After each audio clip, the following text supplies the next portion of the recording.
I woke up with broken ribs and a single question pounding against my temples asking where my 6-week-old daughter was. I called my mother from the stretcher, whispering that I needed her. Her refusal proved that her love was just an automatic payment she expected me to make. Then my grandfather, the gentlest man I know, made exactly one phone call that caused my mother's entire world to collapse. My name is Ivy Gonzalez. I am 32 years old, living in the sprawling, pine-dotted suburb of Aurora Hills, Colorado. And until this morning, my biggest fear was that my 6-week-old daughter, Lila, would not latch properly during her next feeding. It is strange how quickly the hierarchy of fear can shift.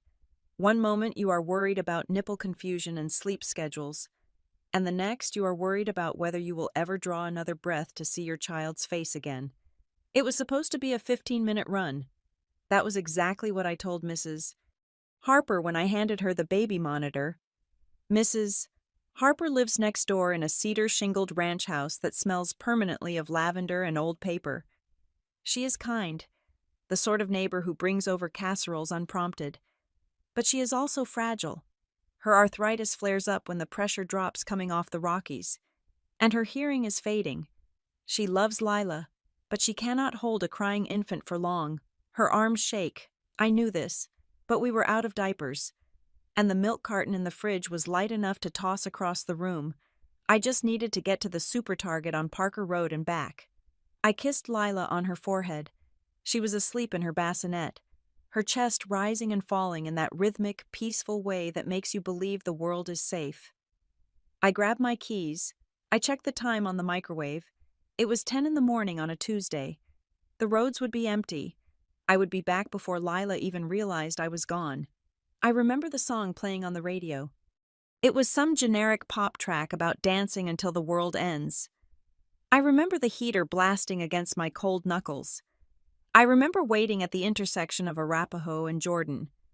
Watching the light turn from red to green, it was my turn.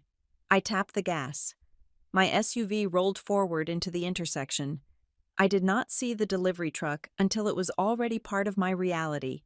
It came from the left, a massive, boxy white blur that had decided the red light was a suggestion rather than a command. There was no time to brake. There was no time to scream. There was only a split second where my brain registered the grille of the truck, towering and metallic, barreling toward my driver's side window. The sound was not like a crash. It was like the earth splitting open.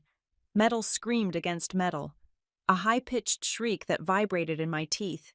The impact threw my car sideways, as if it were a toy flicked by a petulant child. The world dissolved into a violent spin. I saw sky, then asphalt, then sky again. The windows shattered, spraying diamonds of safety glass across the dashboard. Then came the explosion of the airbag. It hit me in the face with the force of a prizefighter, hot and smelling of burnt chemicals and dust. My head whipped back against the headrest. A sharp, sickening crack echoed in my ears, louder than the crunching steel. Then, the lights went out. Darkness was heavy and comfortable. It would have been easy to stay there, but a sound pulled me back. It was a siren, a wailing, urgent mechanical scream that grew louder and louder until it was right on top of me. I gasped, sucking in air that tasted like copper and smoke. Pain bloomed in my chest, a hot iron pressing against my ribs. My head felt like it was stuffed with wet cotton. I tried to move my arm, but it felt heavy, detached. "Ma'am, can you hear me?" The voice was male, professional, tight with controlled urgency. I blinked my eyes open. A face hovered above me, framed by the fluorescent ceiling of an ambulance. He was wearing a uniform with a patch I could not read. He was checking my pupils with a penlight that felt like a needle in my brain. My car," I croaked. My throat felt like sandpaper. "You were in an accident," the paramedic said. He was securing a strap across my chest. "We are taking you to Riverbend County Medical. You have taken a pretty big hit, ma'am. I need you to stay still." Realization hit me harder than the truck had. Lila. I tried to sit up, but the pain in my ribs flared so violently I nearly vomited. The paramedic pushed me back down gently but firmly. My baby, I wheezed. I have a baby. There was no baby in the car, the paramedic said, his voice soothing. We checked the car seat. It was empty. You were alone. No, I said, panic rising in my throat, choking me. She is at home. She needs to eat. I looked at the paramedic, my vision swimming. She is 6 weeks old. She only takes the breast. She won't take a bottle, Mrs. Harper. She can't. I was hyperventilating. The monitor next to my head started beeping faster, a manic tempo that matched my heart. Lila was hungry. She fed every 2 hours. If I wasn't there, she would scream. She would scream until her face turned purple. Mrs. Harper would panic. She wouldn't know what to do. I need my phone, I demanded. It came out as a sob. Please, I need to call my husband. The paramedic hesitated, then reached into a plastic bag at my feet. He pulled out my phone. The screen was cracked, a spider web of fractures running from corner to corner, but it lit up. He held it for me. My fingers were trembling so badly I could barely unlock it. There was blood under my fingernails. I dialed Ethan first. It went straight to voicemail. Hi, you have reached Ethan Gonzalez. I am currently traveling for business and will have limited access to my phone. Please leave a message. The beep mocked me. Of course, he was on a flight to Chicago. He was 30,000 feet in the air, sipping ginger ale and reading a spreadsheet, completely unaware that his wife was bleeding out in the back of an ambulance and his daughter was about to wake up hungry and alone with a 70-year-old woman. Ethan, I sobbed into the voicemail. Ethan, I was in a wreck. I'm going to the hospital. You need to come home. Lila needs... I don't know what to do. I hung up. The paramedic was watching me with pity. I hated that look. I didn't want pity. I wanted a solution. Mrs. Harper wouldn't answer her landline if she was in the garden or if the TV was too loud. I couldn't rely on her to solve this. I needed someone to go there. I needed someone to pick up Lila. My fingers hovered over the contacts list. Mom, Diane Whitmore. We had not spoken in 2 weeks. Not since she made a passive-aggressive comment about how my post-baby body was holding on to the weight longer than Kendra did. But she was my mother. She lived 20 minutes away in the upscale enclave of Highland Park. She drove a pristine Lexus SUV with 3 empty car seats in the back because she liked to look like the doting grandmother. She would come? Of course she would come. This was an emergency. I pressed the call button. The ringtone buzzed in my ear. 1 ring, 2 rings. Hello? Her voice was smooth, relaxed. In the background, I could hear the distinct, gentle plucking of harp music and the murmur of hushed voices. Mom, I gasped. Tears were streaming down my face now, mixing with the blood from a cut on my forehead. Mom, it's Ivy. Ivy. She sounded annoyed, as if I had interrupted a very important thought. I heard the clink of glass against a coaster. I am in the middle of a session, dear. I told you Tuesdays are my spa days at the Golden Willow. Is this important? I was in a car accident, I said. The words tumbled out, jagged and raw. A truck hit me. I am in an ambulance. I think I broke my ribs. My head is bleeding. There was a pause on the line. I expected a gasp. I expected the sound of a chair scraping back, keys jingling, a demand to know which hospital. Oh, Ivy, she sighed. It was the sigh she used when I dropped a plate as a child, a sigh of inconvenience. Are you okay? You sound hysterical. I am not hysterical, I cried, causing the paramedic to check my vitals again. Mom, listen to me. Lila is with Mrs. Harper. I was only supposed to be gone 15 minutes. I am going to the ER. Mrs. Harper can't keep her. Lila needs to be fed. She needs you. I waited. The harp music played on in the background. Mom. Ivy, look, Diane said, her voice dropping to a harsh whisper. I literally just sat down for my facial. I have been looking forward to this all week. Your father has been driving me up the wall, and I need this time. I felt the blood drain from my face, leaving me colder than the winter air outside. What? I said I am busy, she said, her tone sharpening. Mrs. Harper is a grown woman. She can figure it out for a few hours. Or call Ethan. Or call that friend of yours. What is her name? The one with the loud laugh. Ethan is on a plane, I said, my voice trembling with a rage I had never felt before. And Sarah is in Seattle. Mom, please, I am hurt. I don't know how long I will be in the hospital. Lila is 6 weeks old. She will be terrified. Please, just go get her. I can't just leave, Ivy.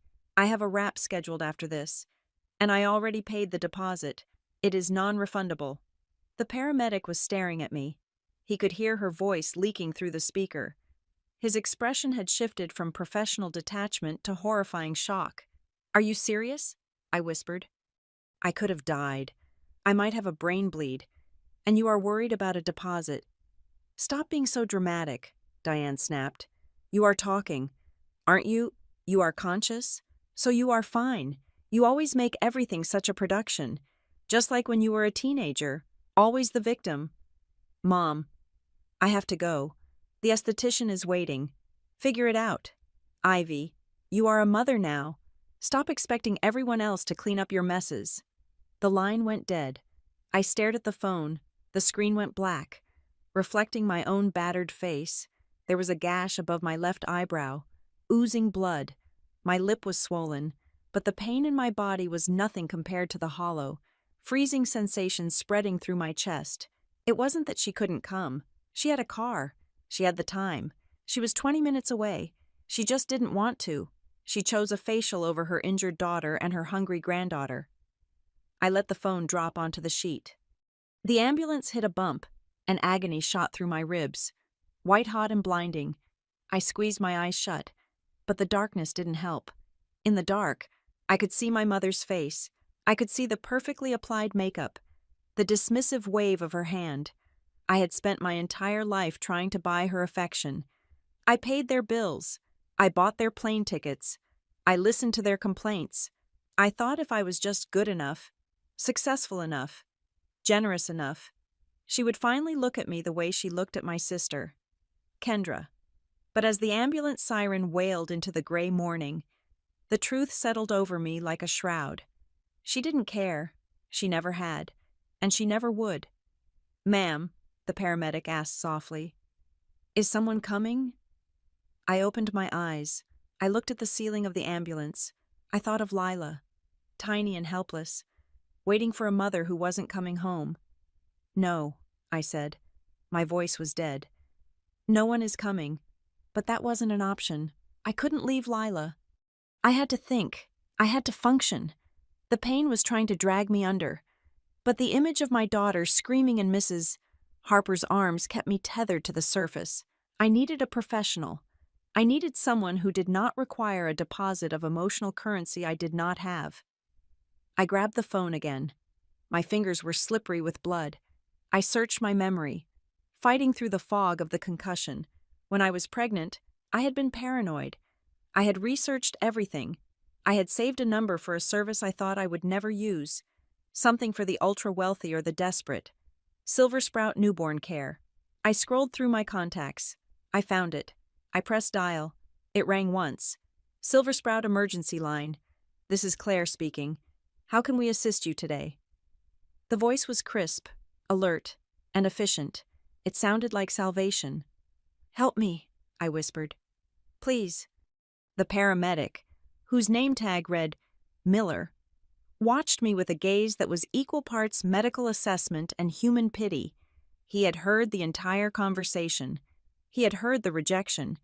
He saw the way my hand dropped the phone as if the device had suddenly turned into a heavy, burning coal. The ambulance swayed as it navigated a turn, sending a fresh spike of agony through my fractured ribcage. But the physical pain was a distant second to the cold. Hollow shock settling in my chest.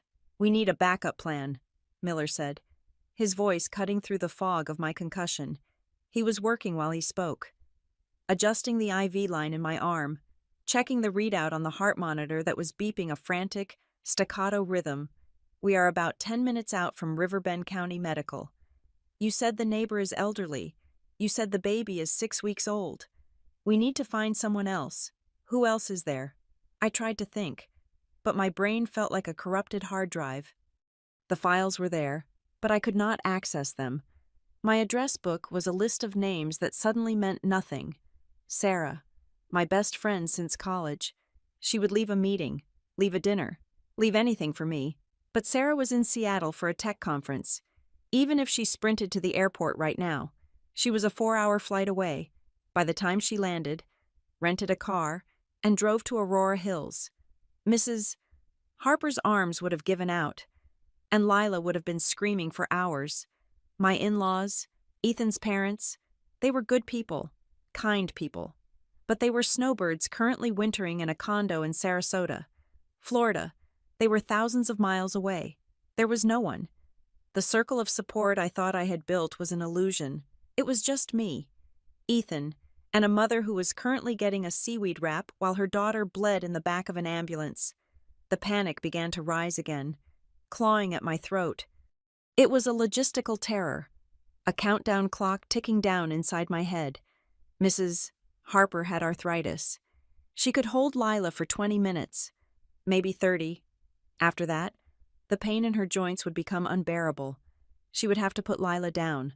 Lila would cry. Mrs. Harper would get flustered. She might try to mix formula, but we did not have any formula. She might try to give her cow's milk, not knowing it could hurt her stomach. I needed a professional. I needed a mercenary. The thought hit me with the force of a revelation. I did not need love. Love had just hung up on me. I needed a service. I needed competence that could be bought. My fingers, slippery with blood and sweat, fumbled with the phone again. I remembered the nights during my 3rd trimester, lying awake with heartburn, scrolling through anxiety-induced checklists on my iPad. I had found a service called Silver Sprout Newborn Care. They billed themselves as the elite solution for high-net-worth families, offering 24/7 emergency nannies. At the time, I had scoffed at the price, thinking it was absurd. Now, it looked like the only lifeline I had left. I found the number. I pressed dial. The speaker was on, and Miller leaned in, listening intently. A voice answered on the first ring. It was not a recording. It was a woman, her tone crisp, alert, and utterly devoid of sleepiness or irritation. Silver Sprout. Emergency response. This is Claire. Are you a current client? I rasped. My voice sounded wet, broken. I am not a client. I am a mother. I was just in a car accident. I am in an ambulance. My 6-week-old daughter is at home with an elderly neighbor who cannot care for her. My husband is in the air. My mother, I choked on the word. My family is unavailable. I need someone at my house. Now. There was no pause, no judgment, no sigh of inconvenience. The shift in Claire's tone was instantaneous. She moved from receptionist to tactical commander. I am opening a file, Claire said, the sound of rapid typing filling the background. Give me the address. I rattled off the house number and street name in Aurora Hills. Okay, I have located the residence, Claire said. I have a certified pediatric nurse, Tessa, available in your sector. She is currently finishing a shift in Cherry Creek. I can have her at your door in roughly 40 to 50 minutes. Is the neighbor capable of holding the perimeter until then? 40 minutes. I did the math in my head. Mrs. Harper could last 40 minutes. She had to. Yes. I said, yes, she can wait. Okay. Now I need details on the infant. Name Lila. Any medical conditions, allergies, or medications? No. She is healthy. Feeding method. Breast exclusively, I said, and the panic spiked again. She won't take a bottle. We have not introduced it yet. She is going to be hungry. She is going to starve. Claire's voice became steel, firm and grounding. She will not starve in 40 minutes. Ivy, listen to me. Does she have a stash of pumped milk? Yes. Freezer, bottom drawer, dated, good. Tessa is a lactation specialist. She knows how to cup feed or syringe feed if the baby refuses the bottle. She will get calories into your daughter. Do not worry about that. Does the neighbor have a key, or do we need an entry code? Front door code is 4821. I said. The typing stopped.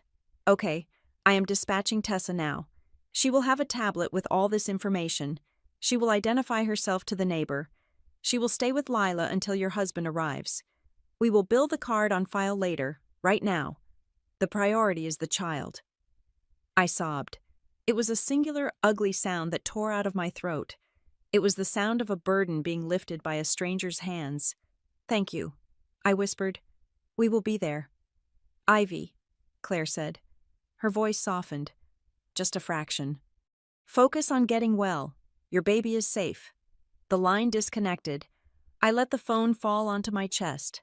I looked at Miller. He let out a long breath he seemed to have been holding for the last 3 minutes. "That," Miller said, shaking his head, "was the most professional thing I have ever heard. You did good. Mom, you did good." The ambulance began to slow down. The siren changed pitch, dropping to a lower, growling warble as we navigated traffic. We were arriving. The doors swung open, flooding the cramped compartment with the harsh, gray light of the hospital loading dock. The air smelled of exhaust and rain. Suddenly, I was no longer a mother managing a crisis. I was a trauma patient. A team of scrubs descended on me. Voices shouted numbers and vitals. Hands grabbed the gurney. The world became a blur of ceiling tiles rushing past like a fast-forwarded movie. Trauma Bay 2. Someone yelled, "Female, 32, broadside collision, loss of consciousness, possible internal bleeding." They transferred me onto a hospital bed. The movement was agonizing, a shearing pain that felt like my ribcage was trying to separate from my spine. I gritted my teeth, refusing to scream. I had to stay lucid. I had to be awake in case Tessa called, in case Ethan landed. A doctor appeared above me. She had stern eyes and a penlight that blinded me. "Ivy, I am Dr. Reynolds. Can you tell me what day it is Tuesday?" I whispered. "Do you know where you are? Riverbend County Medical? Good. We are going to take you for a CT scan. We need to check your head and your abdomen. We are going to give you something for the pain now." I felt the cold slide of medication into my IV. The sharp edges of the room began to soften. The pain in my ribs dulled from a scream to a dull roar. They wheeled me down a hallway that seemed to stretch on forever. The hospital was a machine, efficient and cold. The CT scanner was a giant, whirring donut in a freezing room. I lay there, staring up at the plastic casing, listening to the mechanical hum as it sliced my body into digital images. The technician told me to hold my breath. I held it. I thought about the air in my lungs. I thought about how easy it would be to just stop breathing, but I had to breathe. I had to breathe for Lila. After the scan, they moved me to a curtained cubicle in the ER. A nurse came in to stitch the gash on my forehead. He was young, with gentle hands. He cleaned the dried blood from my eyebrow with cool saline. "You are lucky," he said quietly as he threaded a needle. A few inches to the left, and that truck would have hit the driver's door directly. We would be having a very different conversation, or no conversation at all. I closed my eyes as the needle pierced my skin. The sting was sharp, specific. 1 stitch, 2 stitches, 3 stitches. Lucky? Was I lucky? Yes, I was alive.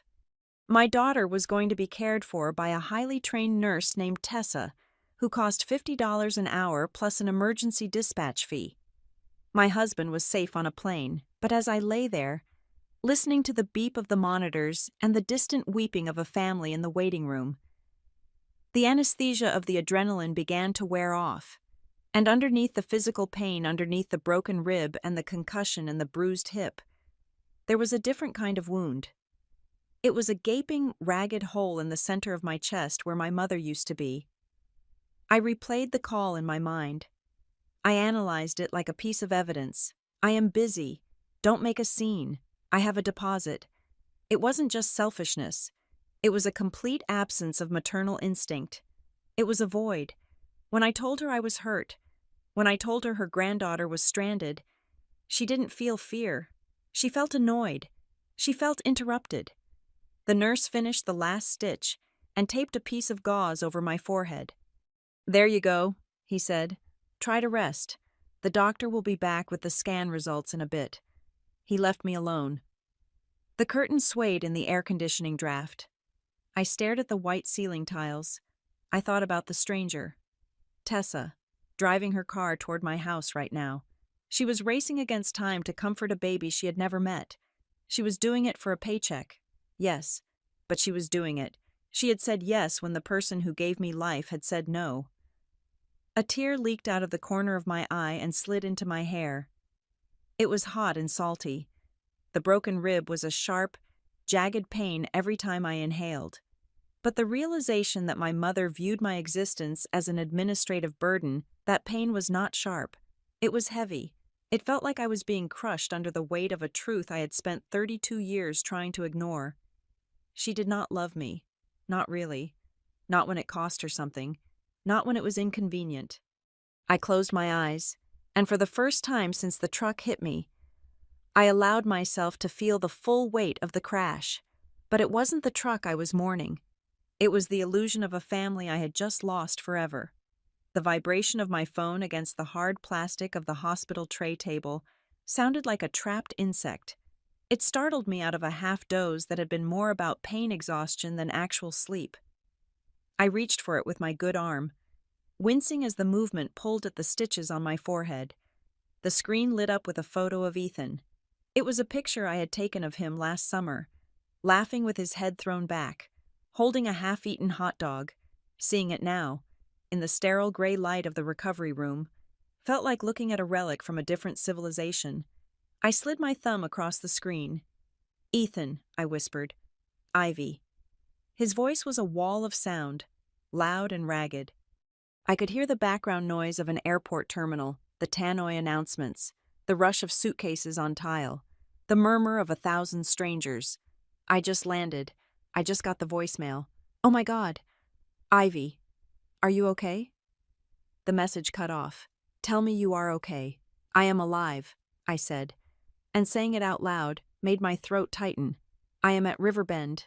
Broken ribs, a concussion, a lot of bruising, but I am okay. And Lila."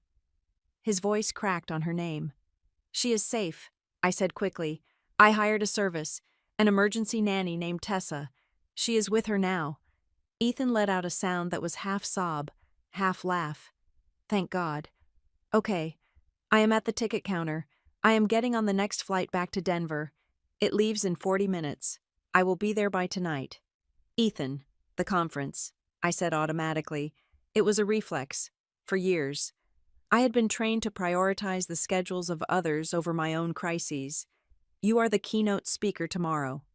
"Screw the conference," Ethan snapped, and the ferocity in his voice made me blink. "I do not care about the keynote. My wife is in the hospital.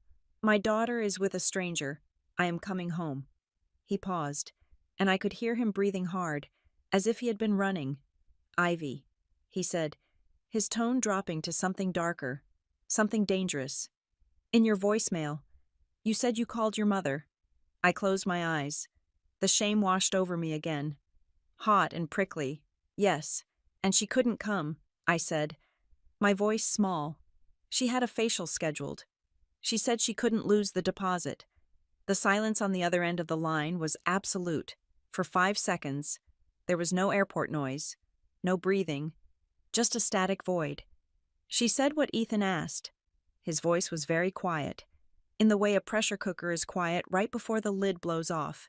She said I was being dramatic. I whispered. She told me to figure it out. I heard a slam on the other end, like a hand hitting a counter. "I am going to kill her," Ethan said. "I am going to drive to Highland Park, and I am going to burn that house down." "No, Ethan, do not defend her." "Ivy, not this time. That is monstrous. That is... I cannot even process that. Listen to me. I am coming home. I am calling my parents to fly in tomorrow to help. But tonight, I will be there. You are not alone. Do you hear me? You are not alone." I hung up the phone and stared at the ceiling tiles. I should have felt relieved. My husband was dropping everything for me. He was abandoning the biggest presentation of his career because I needed him. That is what love looks like. That is what family does. But instead of relief, I felt a crushing weight in my chest that had nothing to do with the seatbelt bruise. I felt like weeping, not because I was sad, but because Ethan's reaction was so normal, and yet it felt so foreign to me. I was 32 years old, and I was shocked that someone chose me over a meeting. The room was quiet, save for the rhythmic hiss of the oxygen valve on the wall. My mind, unmoored by the painkillers and the trauma, began to drift backward. It floated past the accident, past the marriage, back to the house in Highland Park, where the carpets were always white and I was always dirty. I thought about Kendra. My sister Kendra was 2 years older than me. She was blonde, petite, and possessed the kind of effortless charm that made waiters give her free desserts. Growing up, Kendra was the sun, and the rest of us were just planets hoping to stay in orbit. If Kendra forgot her homework, my mother would drive to the school. Blaming the chaotic morning schedule, if I forgot my homework, I was irresponsible and needed to learn a lesson. If Kendra crashed the car, which she did, twice. In high school, it was an unfortunate accident caused by bad roads. When I got a speeding ticket at 17, my mother sat me down at the kitchen table, her face a mask of tragic disappointment, and told me I was reckless.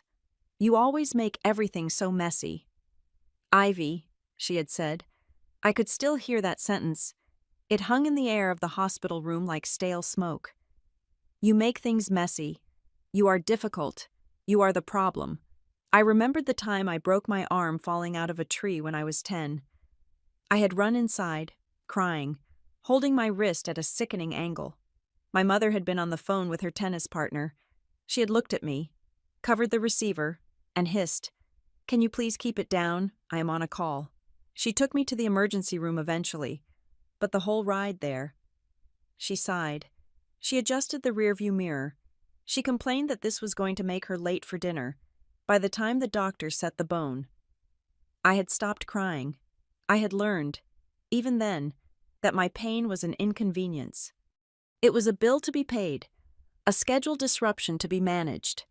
Kendra, on the other hand, was never a disruption. Kendra was an investment. I shifted in the hospital bed, the plastic mattress cover crinkling beneath me. It was midnight now. The nurses had dimmed the lights in the hallway. I could hear the soft squeak of rubber shoes on linoleum. I couldn't sleep. My body was exhausted, but my brain was wired, buzzing with the electricity of betrayal. I picked up my phone again. I told myself I just wanted to check the time, but my thumb hovered over the banking app.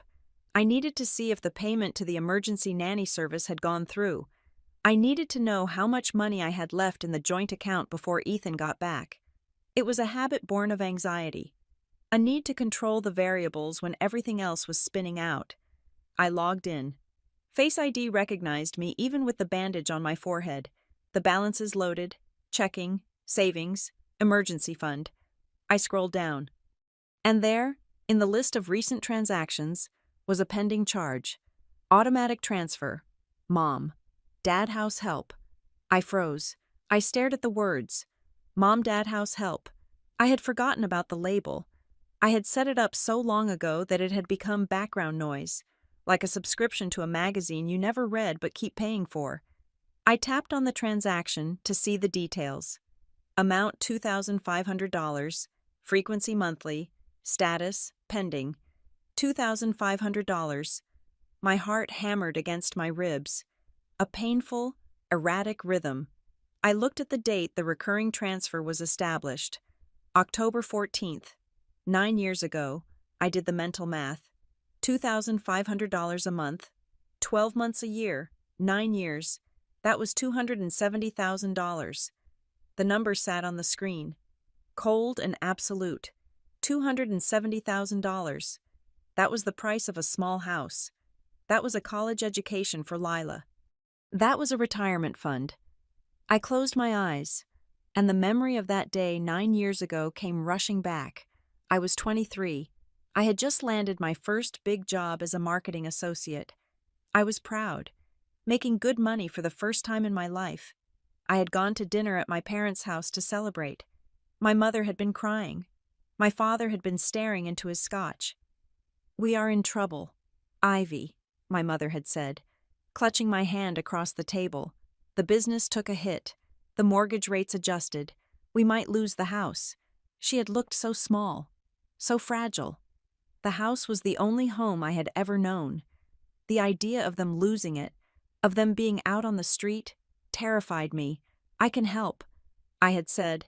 I was desperate to be the hero, desperate to be the good daughter, desperate to prove that I wasn't the messy one, the difficult one. I set up the transfer the next day, $2,500. It was nearly half my paycheck at the time. I ate ramen. I didn't buy new clothes for 2 years. I drove a car that rattled when it went over 40 miles per hour. But I paid it, every single month. And I never stopped. Even when I got married. Even when we bought our own house. Even when I got pregnant. I just kept paying. Because every time I hinted at stopping, my mother would drop a comment about how tight things were, how they were just barely scraping by. But were they? I opened my eyes and looked at the hospital ceiling. Last month, my mother went to Napa Valley for a week with her friends. She stayed at a resort that I knew cost $600 a night. 2 months ago, my father bought a new set of golf clubs, top of the line. They drove a Lexus and a Mercedes. They had a membership at the country club. My mother's closet was filled with designer handbags that she claimed she bought on sale or were gifts. I had always rationalized it. I told myself they were just putting up a brave front. I told myself they were bad with money, and if I stopped helping, the house of cards would fall. But looking at that number, $270,000, something inside me snapped. They weren't struggling. They weren't barely scraping by. They were comfortable. They were luxurious. And they were funding that luxury with my guilt. I felt a wave of nausea that had nothing to do with the concussion. I had been paying a mortgage on a house I didn't own. For parents who wouldn't drive 20 minutes to pick up my baby in an emergency. I thought about the facial, the non-refundable deposit. My mother had chosen a $200 skincare treatment over my safety. Meanwhile, I had given her $250,000 to ensure she never had to worry about a bill. It wasn't a relationship. It was a scam. I was not their daughter. I was their retirement plan. I was their slush fund. I was the silent partner in the business of their perfect life. And Kendra didn't pay a dime. I knew that for a fact. Kendra was the artist, the free spirit. Kendra needed help with her rent. Kendra needed help with her car payments. Where did that help come from? The realization hit me like a second truck. My money, I was paying for Kendra too. My breath came in short, sharp gasps. The room seemed to tilt. The betrayal was so total, so comprehensive, it felt like my skin was being peeled off. I looked at the phone again. The cancel recurring transfer button was right there. It was a small, red outline. My finger hovered over it. I could hear my mother's voice in my head. You are so selfish. Ivy, you are abandoning us. After everything we did for you, for 32 years. That voice had controlled me. It had kept me small. It had kept me paying. But then I heard another voice. I am busy. Don't make a scene. That was the voice of the woman who left me in an ambulance. And then I heard a third sound. The imaginary cry of my daughter. Lila. If I kept paying this money, I was taking it from Lila. I was taking her future and handing it to a woman who viewed her as an inconvenience. I thought about the $2,500 leaving my account tomorrow. No. My finger pressed the glass. Are you sure you want to cancel this recurring transfer? Yes. Transfer canceled. The words appeared on the screen. Simple and final. I let out a breath that shuddered through my entire body. The pain in my ribs flared. But for the first time all night, the pain in my heart eased just a fraction. I was done. If they wanted a daughter, they should have acted like parents. If they wanted my money, they should have given me love. But they had charged me for their affection, and the price had just become too high. I put the phone down on the chest. I stared out the window at the black square of the night sky. I knew what would happen next. I knew the phone calls would start. I knew the guilt trips would come. I knew they would scream and cry and tell me I was ruining them. Let them scream.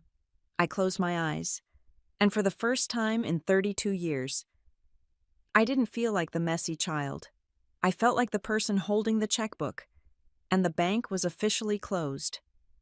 The silence in the hospital room after I pressed that cancel button was heavy, but it was a different kind of heavy than before. It was not the crushing weight of obligation anymore.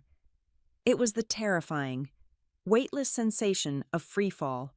I had just cut the rope that tethered me to my family for nearly a decade. I stared at the screen where the confirmation message faded away. The recurring transfer was gone. The bridge was burned.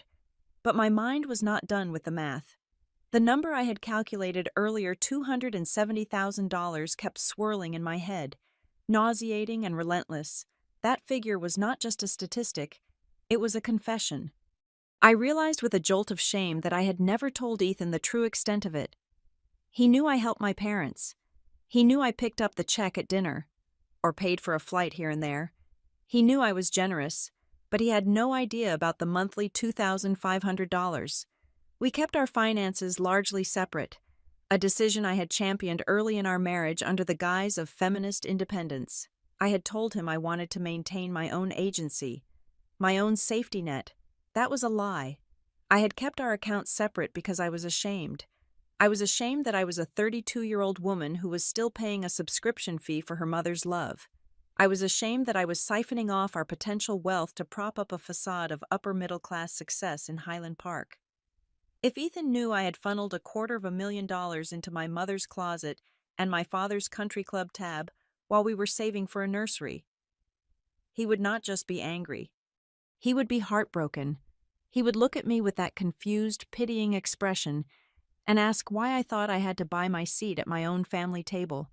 I could not bear that look, so I had hidden it. I had laundered my insecurity through bank transfers, keeping the transaction history buried under coffee purchases and gas station fills.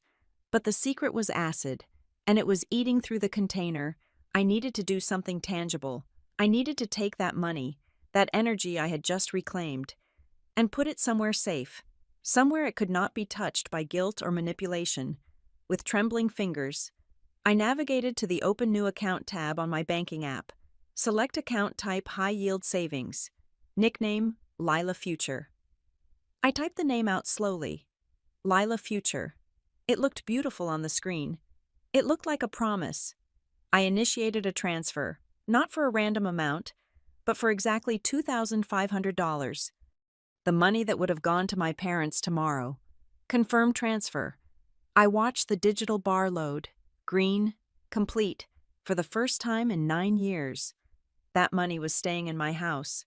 It was going to pay for Lila's piano lessons one day, or her college tuition, or just a safety net so she never had to feel the desperation I felt right now.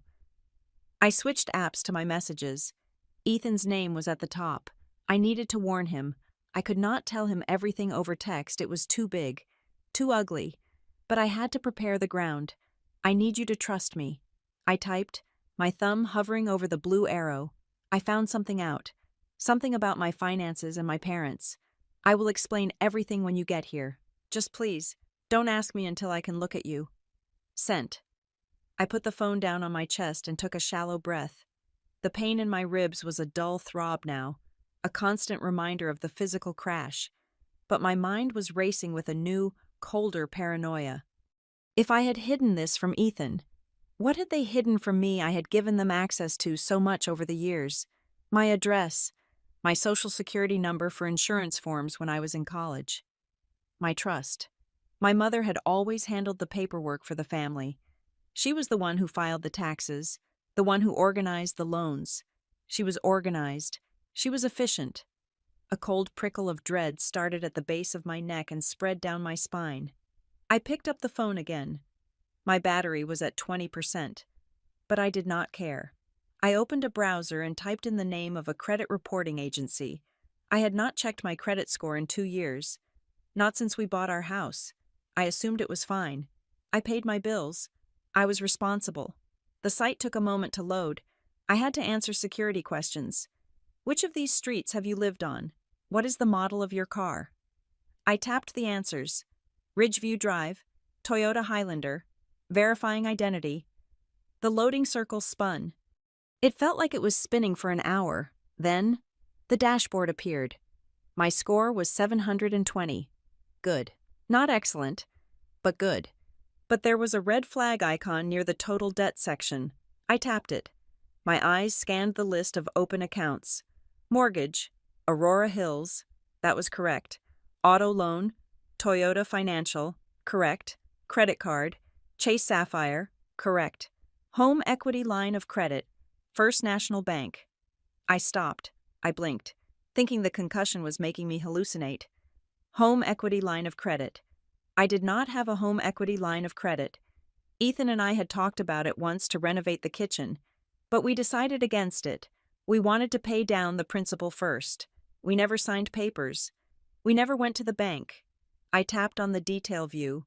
Opened 3 years ago. Original amount $150,000. Current balance $148,000. Co-borrower Diane Whitmore. Co-borrower Ivy Gonzalez. The air left the room. It felt like the oxygen valve on the wall had been shut off. I stared at the name, Diane Whitmore, and next to it, Ivy Gonzalez. My mother had taken out a loan against her house, the house I had been helping her save, and she had put my name on it. She had made me a co-signer. I closed my eyes, trying to remember 3 years ago. What was happening 3 years ago? I was planning my wedding. I was distracted. I was happy. I remembered a lunch. My mother had brought a stack of papers to the restaurant. Just some insurance updates. "Honey," she had said, sliding a pen across the table while I was eating a salad. "Since you are getting married, we need to separate you from our policy. Just sign here, here, and here." I hadn't read them. I hadn't read them because she was my mother. I hadn't read them because who assumes their mother is sliding a loan application for $150,000 under their nose over a Cobb salad? I felt like I was going to vomit. This wasn't just financial abuse. This was fraud. This was identity theft. This meant that if they defaulted on their house, which they clearly were at risk of doing if they needed my monthly payments, the bank wouldn't just come for them. They would come for me. They would come for my house. They would come for Lila's future. She had anchored her sinking ship to my life raft without even telling me. And the balance. $148,000. They had barely paid the interest. Where did the principal go? Where did $150,000 go in 3 years? It wasn't the house. The house looked exactly the same. It was the lifestyle. It was the Napa trips. It was the golf clubs. It was Kendra's studio. They had stolen my credit to fund their fantasy. I sat up in the bed, ignoring the screaming protest of my broken ribs. The physical pain was grounding now. It made me sharp. It made me dangerous. I was no longer the sad daughter crying in an ambulance. I was a victim of a white-collar crime, and the perpetrator was currently getting a seaweed wrap in Highland Park. I needed a weapon, and in this world, the only weapon that mattered was a lawyer. I opened a new tab. I did not search for family law. I did not search for mediation. I searched for civil litigation, fraud, asset recovery. A firm popped up near the top of the results. Hale and Marlowe Legal Group. The website was sleek, dark blue and gray. They looked expensive. They looked like sharks in suits. Their tagline was simple. "We restore what was taken." I didn't hesitate. I found the contact button. It was late, past business hours, but there was an option to schedule an urgent consultation. I filled out the form. Name Ivy Gonzalez. Nature of inquiry. Financial fraud. Unauthorized co-signing of loan. Family dispute. Urgency high. I hit submit. Then I saw a phone number for their after-hours intake line. I didn't care what time it was. I dialed. It went to a voicemail system. A smooth, professional voice told me to leave a detailed message. "My name is Ivy Gonzalez," I said, my voice steady and cold, devoid of the tears that had plagued me all day. "I am currently a patient at Riverbend County Medical. I have just discovered a 6-figure fraudulent loan taken out in my name by my parents. I need to speak to an attorney who specializes in financial extrication and civil liability. I want to know how to remove my name, and I want to know how to prosecute if necessary. I will be discharged tomorrow. I want the first appointment you have." I hung up. I looked at the phone in my hand. It felt like a grenade I had just pulled the pin on. For years, I had been afraid of rocking the boat. I had been afraid of making my mother sad. I had been afraid of being the difficult one.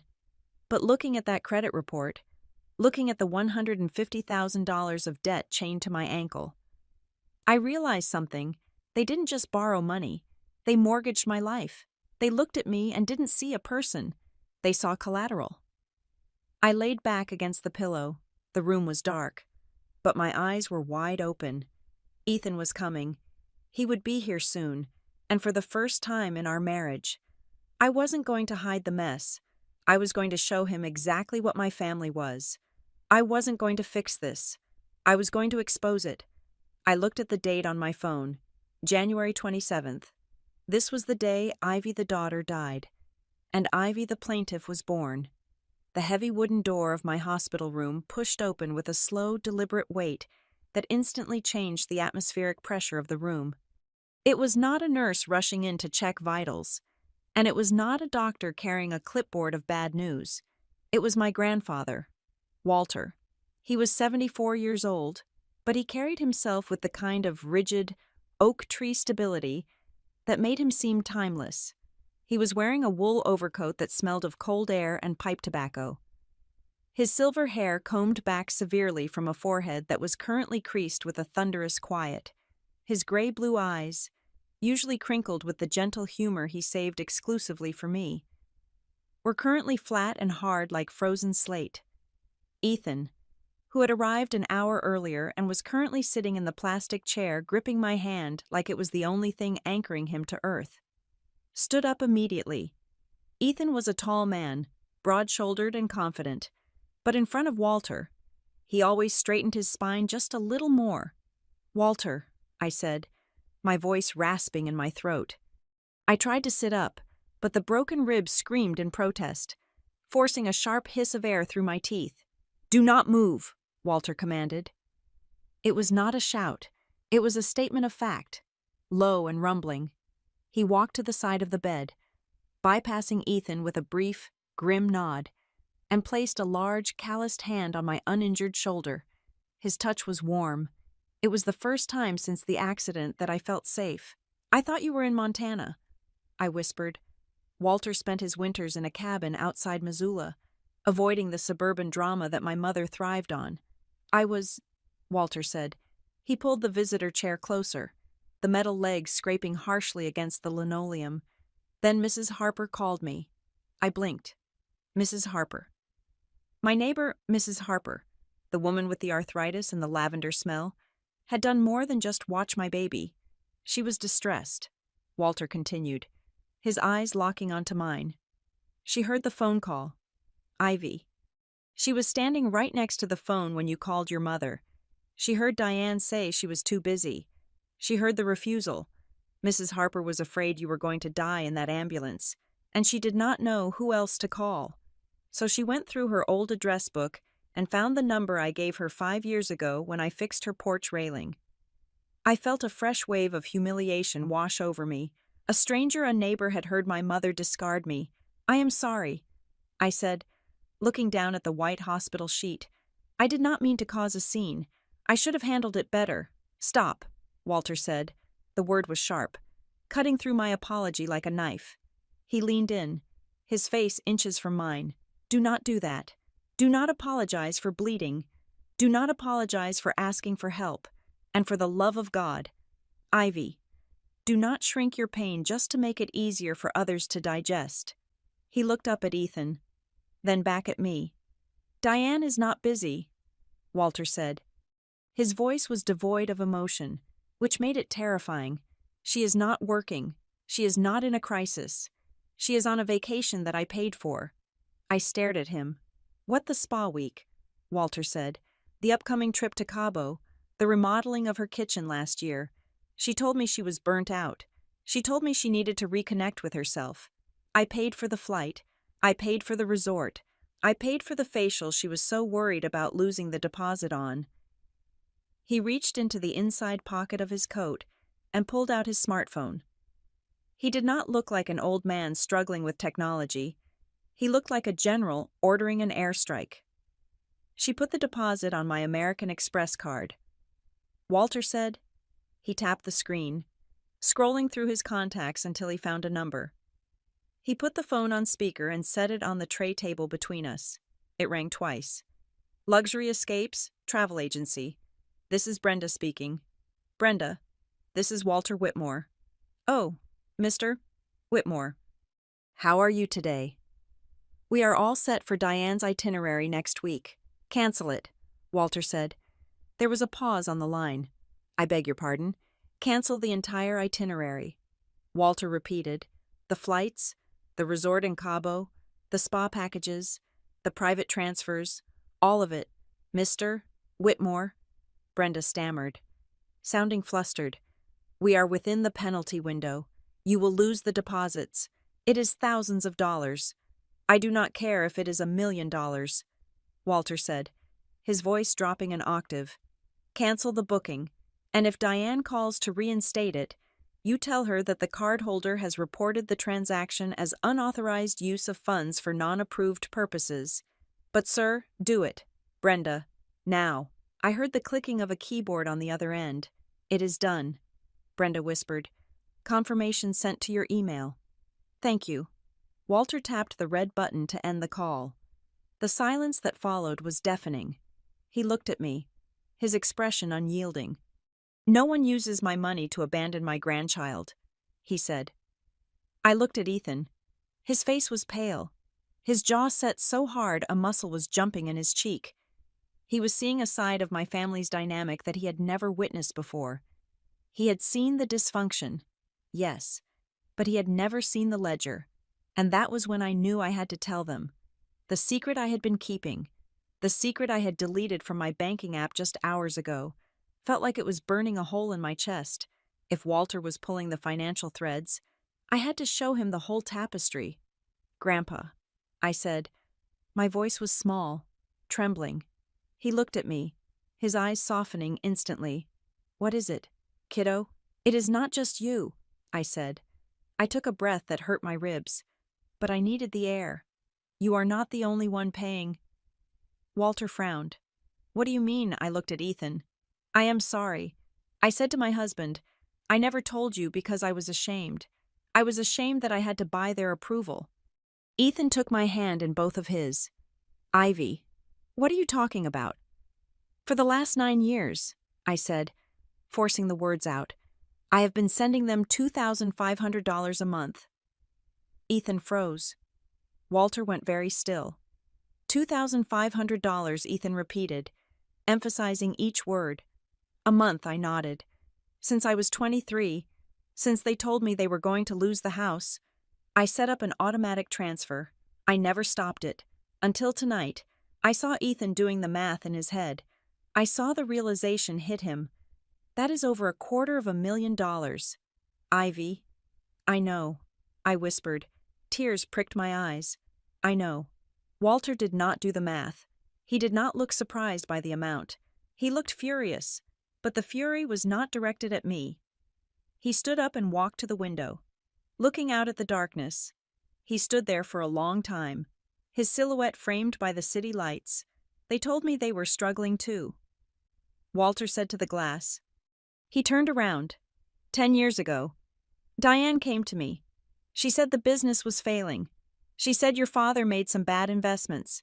She asked for help with the mortgage. I have been paying the mortgage on that house for 10 years. Ivy. The room spun. You pay the mortgage, I asked. Yes, Walter said. Directly to the bank. But, I stammered, they told me the money I sent was for the mortgage. They said if I did not send it, the bank would foreclose. Walter's face darkened. If I am paying the mortgage, and you are paying the mortgage, then where is your money going? We stared at each other. The pieces of the puzzle were clicking together, forming a picture so ugly I wanted to look away. It is going to the lifestyle, I said, remembering the credit report. It is going to the trips, the cars. It is going to Kendra. Kendra. Walter spat the name out like a curse word. And there is more. I said, I told them about the loan. The $150,000 home equity line of credit that Diane had co-signed with me without my consent. The debt that was currently sitting on my credit report like a ticking bomb. Ethan stood up. He looked like he was ready to punch a wall. That is fraud. Ivy. That is straight-up criminal fraud. We are going to the police. Walter held up a hand. Not yet. He looked at me. His eyes were searching, probing deep into my psyche. Ivy. Answer me honestly. Do you think they are just bad with money?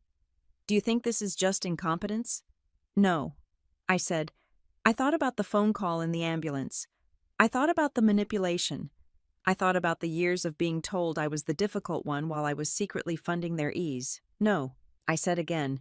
They know exactly what they are doing. Walter nodded. He pulled his phone out again. He checked the time. It was late. But he did not care. Consequences, Walter said, are only effective if they are immediate. He walked toward the door of the hospital room. I am going to make a call. I want you both to stay here. Do not say a word. He stepped out into the hallway, but he left the door cracked open just an inch. He wanted us to hear. I watched through the gap. Walter stood under the fluorescent lights of the corridor. He looked like a statue of judgment. He dialed a number.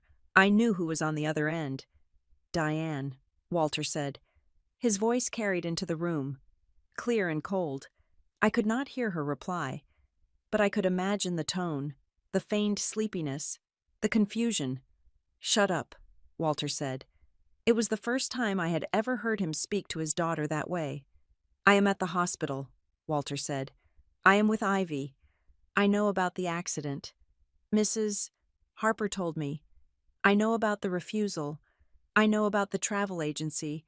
And I know about the money. He paused, listening. I said, shut up. Diane Walter's voice boomed, causing a passing nurse to jump. I do not want to hear your spin. I do not want to hear about your stress. I have been comparing notes with your daughter. It seems you have been collecting a very expensive salary for being a mother. A job you seemingly quit this morning when Ivy called you from an ambulance. The hallway was silent. Here is how this is going to work, Walter said, his voice lowering to a deadly calm. You have exactly 24 hours. He looked at his watch. By this time tomorrow night. I expect two things. One, you will be here. You will walk into this hospital room, and you will apologize to Ivy, and it will not be one of your passive-aggressive non-apologies. It will be real. You will admit that you abandoned her. You will admit that you took her money. 2. Walter continued. You will bring a check. You will bring a check for every single dollar Ivy has transferred to you in the last 9 years. I do not care if you have to liquidate your retirement. I do not care if you have to sell the Lexus. I do not care if you have to sell the house. You will pay her back. He listened for a moment. If you do not? Walter laughed. It was a dry, humorless sound. If you do not, I am calling my lawyer. Mr. Henderson, you know him. He holds my will. Currently, the estate is split between you and Kendra, with a trust for Ivy. If you are not in this hospital room in 24 hours making this right, I am rewriting the entire document. He leaned against the wall. Every penny, Diane, the house in Missoula, the investment portfolio, the land in Texas, all of it. I will sign it all over to Ivy and Lila. You and Kendra will get absolutely nothing. You will be cut off. And considering you have no savings because you have spent mine and Ivy's, I suggest you take this threat very seriously. He pulled the phone away from his ear. Do not test me. Diane, you have lost the privilege of my patience. He hung up. Walter stood there for a moment, composing himself. He smoothed the front of his coat. He took a deep breath. Then he pushed the door open and walked back into the room. He sat down in the chair, crossed his legs, and looked at me. It is done, he said. I looked at him, wide-eyed. Grandpa. I whispered, You did not have to do that. Yes, I did, Walter said. He reached out and took my hand again. He looked at the stitches on my forehead. He looked at the monitors beeping beside me. You spent your whole life trying to pay for a ticket to a show that was never going to let you in. Ivy, he said softly. He squeezed my hand. I am just closing the box office. Ethan let out a long breath. He looked at Walter with a mixture of awe and terror. That was intense. It was necessary. Walter said. He looked at me. Now, get some sleep. Tomorrow is going to be a very expensive day for your mother. I closed my eyes. The pain was still there. But for the first time, the fear was gone. I wasn't fighting alone anymore. The cavalry had arrived, and he was wearing a wool coat and carrying the wrath of God in his pocket. The morning sun that filtered through the hospital blinds was sharp and intrusive. Much like the barrage of notifications lighting up my phone screen, I had managed to sleep for 4 hours, a chemically induced slumber courtesy of the pain management team. But waking up felt less like rising and more like resurfacing from deep water. My ribs were a cage of stiffness and dull fire. My head throbbed in time with the heartbeat monitor, but the physical pain was manageable. It was the digital assault waiting for me on the bedside table that required a different kind of endurance. My phone had vibrated off the edge of the coaster and was now buzzing against the hard plastic of the tray. It was a relentless, angry rhythm. I picked it up. There were 14 missed calls, 9 from my mother, 3 from Kendra. 2 from a number I did not recognize, likely my father using a golf buddy's phone because he was too cowardly to use his own. Then there were the texts. They scrolled down the screen in long gray blocks, a manifesto of denial and victimhood. Ivy, this is ridiculous. Pick up the phone. Your grandfather is out of his mind. He is threatening to cut us off because of a simple misunderstanding. You need to call him and explain that you are overreacting. I was in a session. I did not hear the urgency in your voice. You always get so dramatic when you are scared. I was going to come after my appointment. You are tearing this family apart over nothing. We are your parents. We sacrificed everything for you. Do not do this. I read them twice. The words swam before my eyes. Not because of the concussion, but because of the sheer audacity of the narrative she was trying to spin. She was rewriting history in real time. In her version of yesterday, I was not a woman bleeding in an ambulance begging for help. I was a hysterical child ruining her spa day. She was not the villain. She was the misunderstood matriarch under attack. The phone rang again in my hand. It was Kendra. I stared at the screen. My sister, the golden child, the artist whose studio I had apparently been funding for 3 years. I slid my thumb across the green button. I put the phone to my ear, but I did not say hello. Finally! Kendra's voice was shrill, piercing through my headache like an ice pick. Do you have any idea what is going on? Mom is hysterical. She has been crying all morning. Dad's blood pressure is through the roof. Are you happy now? I lay back against the pillows, staring at a water stain on the ceiling tile. Hello, Kendra? Don't give me that calm attitude, she snapped. Grandpa Walter called Mom last night and went nuclear. He canceled her trip. He said he's rewriting the will.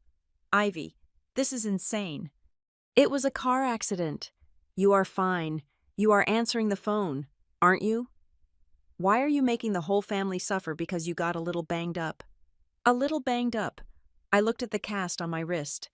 I felt the stitch pulling at my hairline. I have a grade 2 concussion, I said. My voice was flat, devoid of the pleading tone I used to use when I wanted her to understand me. I have 3 fractured ribs. I have a laceration on my frontal lobe that required 12 stitches. My car was totaled. I lost consciousness for 4 minutes. Okay, so you are hurt. Kendra dismissed the list as if I were reading a grocery receipt. But you are in the hospital. You are being taken care of.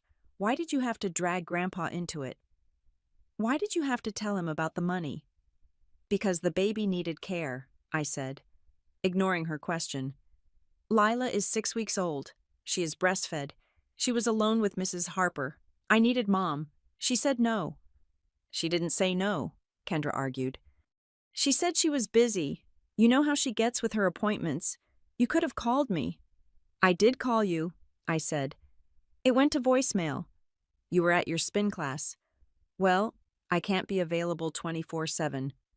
Exactly, I said. And neither was Mom. That is the point. Kendra, no one was available, except for a stranger I paid. You are so selfish, Kendra hissed. You always play the victim. Oh, look at poor Ivy. She works so hard. She is the martyr. You love this. You love that Grandpa is taking your side. You are just jealous because Mom and Dad actually like hanging out with me. The accusation hung in the air. A week ago, that would have crushed me. I would have cried. I would have tried to explain that I just wanted to be included. But today, I just felt tired. I am hanging up now. Kendra, I said. If you don't fix this, she threatened. If you let Grandpa cut us off, I will never forgive you. You will lose your sister. I think I lost my sister a long time ago, I said. I just didn't realize I was still paying for her subscription. I ended the call. My hand was shaking, but not from sadness. It was the adrenaline of a severed limb, the phantom pain of cutting off something that was already dead. A text message popped up at the top of the screen. It was from Walter.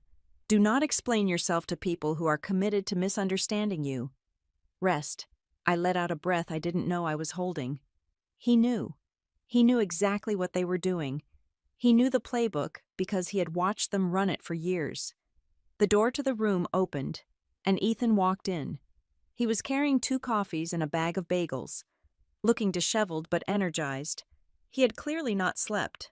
But unlike my family, his energy was directed entirely at solving problems, not creating them. Good morning, he said, setting the coffee down. How is the pain? Manageable, I said. The phone is worse than the ribs. He glanced at my phone and grimaced. I can imagine. I put my phone on Do Not Disturb for everyone except you and the doctors. I suggest you do the same. He pulled the chair up. Okay, update. I just got off the phone with Silver Sprout. I spoke to the manager and to Tessa. I sat up a little straighter. How is Lila? She is perfect, Ethan said, a smile breaking through his exhaustion. Tessa is a miracle worker. She got Lila to take milk from a cup feeder so she wouldn't get nipple confusion. She slept for 4 hours straight. Tessa sent me a log of every feed and diaper change. She is staying until we get home, and I extended her contract for another 3 days, so you don't have to lift a finger when we get back. You extended it, I asked. That is expensive, Ethan. I do not care, Ethan said firmly. I transferred money from our savings, and frankly, considering we are not sending $2,500 to Highland Park tomorrow, we have the budget. He looked at me seriously. I also called a cleaning service to do a deep clean of the house before you get discharged, so you don't have to worry about germs. And I have your parents' numbers blocked on my phone. If they want to talk to us, they can talk to Walter or they can talk to a lawyer. I looked at him, this man who was handling the logistics of my recovery with the precision of a military operation. He wasn't telling me I was dramatic. He wasn't asking me to consider his stress. He was just showing up. I realized then that family is not a genetic marker. Family is not who you share DNA with. Family is who answers the phone when you are bleeding. Family is the people who show up.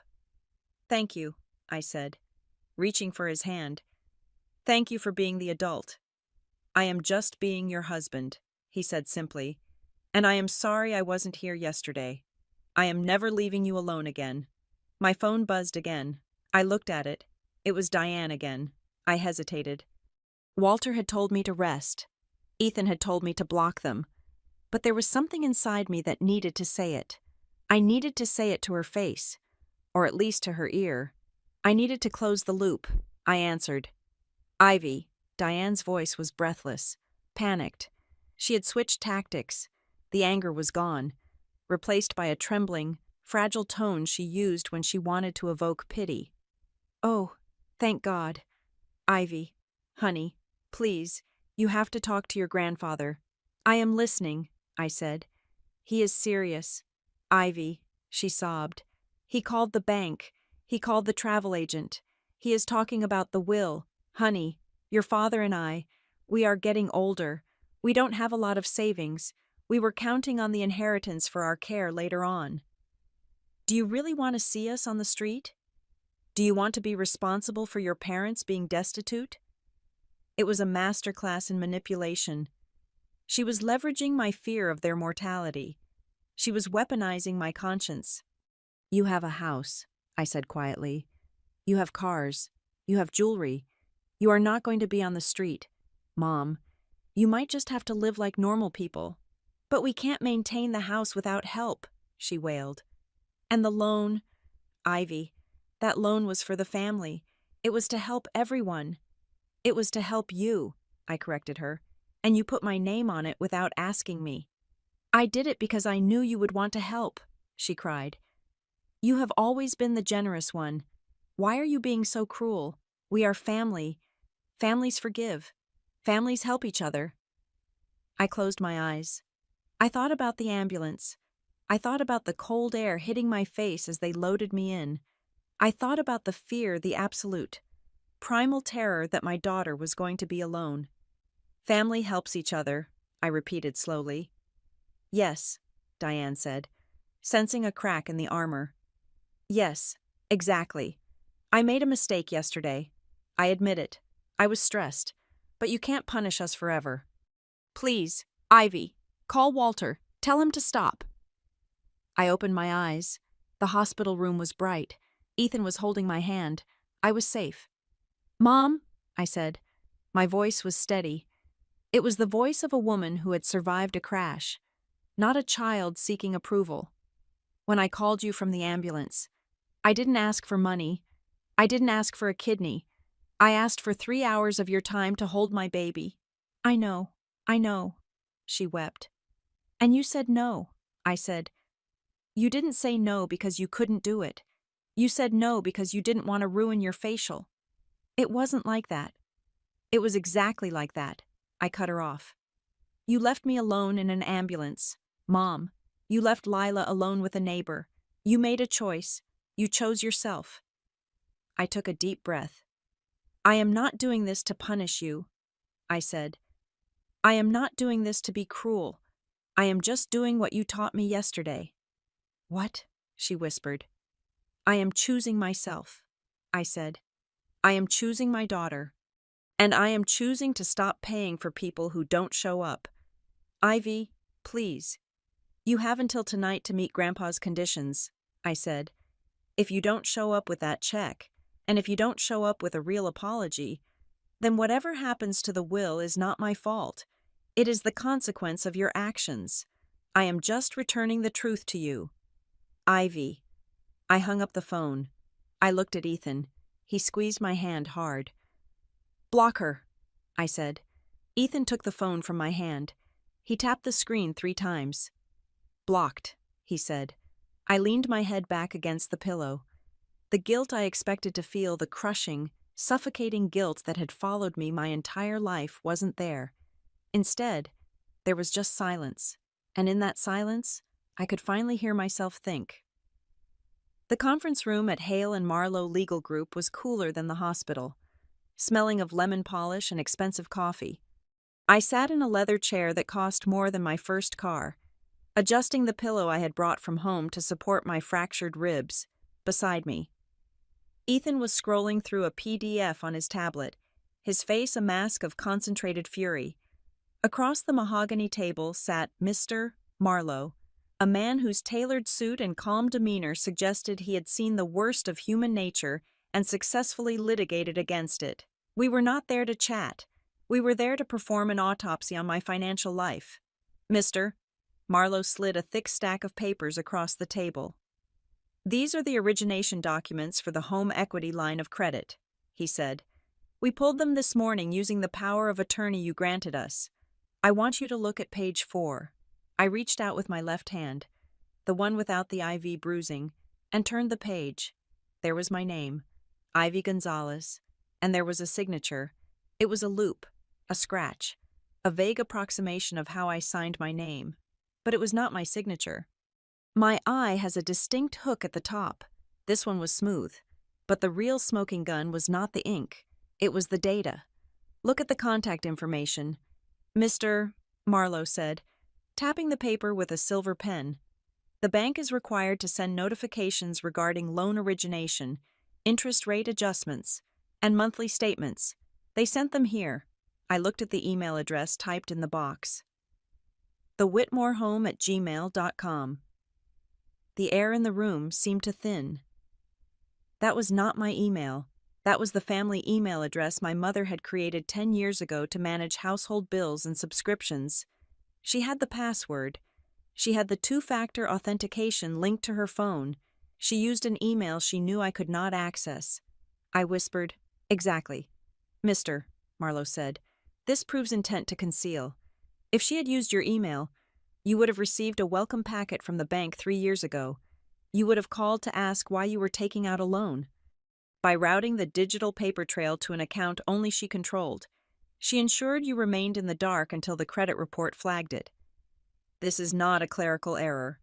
Ivy, this is calculated fraud." Ethan let out a sharp breath. "It gets worse," he said. He turned his tablet toward me. While Mr. Marlowe had been chasing the loan documents, his forensic accountant had been tracing the cash flow. We had given them access to my bank statements for the last 9 years, showing the outgoing $2,500 a month. "We traced your transfer," Ethan said, his voice tight. "It goes into your parents' joint checking account on the 1st of the month. That part we knew, but look at what happens on the 3rd of the month, every single month for the last 3 years. He pointed to a recurring outflow from my parents' account. Transfer to K. Vaughn Studio Operations. The amount was exactly $2,000. I stared at the screen. K. Vaughn. Kendra Vaughn. My sister. 3 years ago, Kendra had opened her boutique photography studio in the Arts District. It was a beautiful space with exposed brick and natural light. She had thrown a launch party with champagne and hors d'oeuvres. I remembered standing there, holding a glass of Prosecco, listening to her give a speech about how hard she had worked to build this dream, how she had scrimped and saved to become a self-made woman. My mother had stood in the front row, beaming, wiping away tears of pride.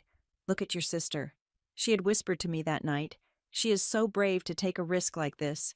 I felt a wave of nausea that had nothing to do with my concussion. "She did not save a dime," I said, my voice shaking. "I paid for it." "Mr. Marlowe nodded.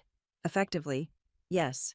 Your parents took your mortgage assistance, which they claimed was necessary to keep a roof over their heads, and funneled 80% of it directly into your sister's business.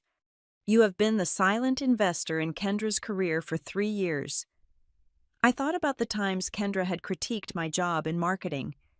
She had called it corporate and soulless. She had told me I was lucky to have a steady paycheck because she had to hustle for her art. She wasn't hustling. She was living on my payroll. And the loan I asked, looking back at the papers, the $150,000, Mr. Marlowe flipped to another page. The disbursement was taken as a lump sum. $50,000 went to a contractor for a kitchen renovation. $20,000 went to a travel agency, and $80,000 was transferred to a high-yield savings account in your sister's name. My mouth fell open. They borrowed money against the house, put the debt in my name, and gave the cash to Kendra to buy her a condo. Ethan finished the sentence. He looked sick. "We found the property records. Kendra bought a condo in Lodo 2 months after the loan closed. The down payment matches the transfer amount almost to the penny." I sat back in the chair. My ribs ached, a dull, throbbing reminder of the physical crash. But this was a different kind of impact. This was a head-on collision with the reality of my life. I was not just the unloved daughter. I was the livestock. I was the resource they harvested to feed the golden child. The door to the conference room opened, and Walter walked in. He looked tired. The lines around his eyes were deeper than I had ever seen them, but he was carrying a small, weathered box. He sat down next to me without a word and placed the box on the table. "I went through your grandmother's papers," Walter said quietly. He did not look at the lawyers. He looked only at me. "I was looking for the deed to the house, but I found this instead." He pulled out a yellowed piece of notepad paper. The handwriting was shaky. The ink faded. It was dated 5 years ago, just before my grandmother passed away. I picked it up. "Diane," the note read, "stop asking Ivy for money. She is just starting her life. You and Robert need to live within your means. Do not punish the girl for being responsible. If I find out you have taken from her again, I will tell Walter. I stared at the note. My grandmother knew. 5 years ago. She knew. She never told you, I asked Walter. Walter shook his head, his eyes wet. She tried to protect me from the truth. She knew how much I loved Diane. She thought she could handle it herself. She thought she could shame them into stopping. He slammed his hand on the table. A sudden, violent sound that made us all jump, but they didn't stop. They just got better at hiding it. My phone, which I had placed face down on the table, began to vibrate. It was a long, sustained buzz. Then another, then another. I turned it over. The screen was lit up with notifications. But they were not from my mother. They were from my Aunt Linda, my cousin Mike, my second cousin in Ohio. Ivy, I just got off the phone with your mom. How could you do this? Kicking your parents when they are down, that is low. Even for you. Your mother is sick with worry. She says you are trying to make them homeless. Call her. Ungrateful. After everything they sacrificed to raise you. Diane had gone to the mattresses. She had realized she could not manipulate me directly anymore, so she had activated the network. She had spun a story where I was the villain. The greedy daughter using a rich grandfather to crush her poor, aging parents. I watched the messages roll in, dozens of them, a synchronized attack designed to break me through social pressure. I scrolled through them, looking for 3 specific words. Are you okay? I looked for, how is the baby? I looked for, I heard you were in a crash. There was nothing. Not one single person asked about my broken ribs. Not one person asked if Lila was safe. They only asked why I was stopping the checks. They did not care if I survived the accident. They only cared if the ATM survived. Ethan reached over and took the phone from my hand. He did not ask permission. He just took it and pressed the power button until the screen went black. That is enough, Ethan said. His voice was low and dangerous. You are not reading another word. He looked at Mr. Marlowe. What are our options? Ethan asked. Not the nice options. The nuclear options. Mr. Marlowe adjusted his cuffs. He looked at the loan documents, then at the forensic accounting, then at me. We have enough here for a criminal referral. Mr. Marlowe said calmly. Forgery, identity theft, wire fraud, bank fraud. The email address alone is damning evidence of intent to deceive. He leaned forward. But the civil path is faster. We can file an immediate suit for declaratory judgment to remove your name from the loan on the basis of fraud. We can also sue for unjust enrichment to recover the payments you made over the last 9 years. However, Mr. Marlowe paused. If we remove your name from the loan, the bank will likely call the note. They will see that the remaining borrowers, your parents, do not meet the credit requirements without you. They will demand immediate repayment of the full $148,000. And if they cannot pay, I asked, then the bank will foreclose on the house. Mr. Marlowe said, and since your sister received the proceeds of the fraud, we can name her as a defendant as well. We can place a lien on her condo to recoup the stolen funds. I sat there, processing the scale of it. If I signed the papers Mr. Marlowe was proposing, I would not just be stopping the payments. I would be detonating their lives. My parents would lose their home. Kendra would lose her studio and her condo. I would be burning everything they had built on my back. I looked at the yellowed note from my grandmother. Do not punish the girl for being responsible. They had punished me for 9 years. They had punished me for being the good one. They had punished me for surviving. I looked at Walter. He was not telling me what to do. He was waiting. He was letting me be the judge. I looked at Ethan. He was ready to go to war for me. And then I thought about Diane's voice in the ambulance. I have a deposit. She had made her choice. She had valued her comfort over my survival. I looked at Mr. Marlowe. Draft the complaint. I said, Mr. Marlowe nodded, uncapping his pen. All of it, I want my name off that loan. I said, I want my name off their bank accounts. I want my name off their emergency contact lists. I took a deep breath, and I want the money back. I said, not for me, but because it belongs to Lila. They stole from my daughter to pay for their daughter. I want it back. Mr. Marlowe began to write. Ethan put his arm around me. You are doing the right thing, he whispered. I did not feel happy. I did not feel triumphant. I felt like a surgeon cutting out a tumor that had wrapped itself around a major artery. It was going to bleed. It was going to leave a scar. But if I did not cut it out, it was going to kill me. The phone on the table buzzed one last time before Ethan moved it to his pocket. I saw the preview of the message from Aunt Linda. You only have one mother, Ivy.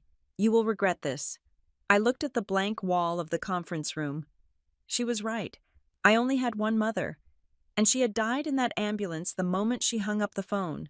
The woman currently sending flying monkeys to attack me was just a stranger who owed me a lot of money. I looked at Mr. Marlowe.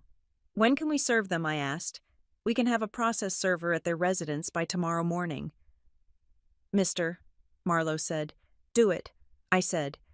And for the first time since the truck hit me, my headache began to fade. The pressure was lifting. Silence was not just a boundary. I realized silence was a weapon. And I was about to use it. The venue Walter chose for the meeting was a place called the Obsidian Cup. It was located in a neutral district, halfway between the affluent, manicured streets of Highland Park and the suburban quiet of Aurora Hills. It was not a warm, cozy bakery. It was industrial, filled with hard angles, polished concrete floors, and a silence that felt curated rather than accidental. It was a place where people came to have difficult conversations over $12 coffees.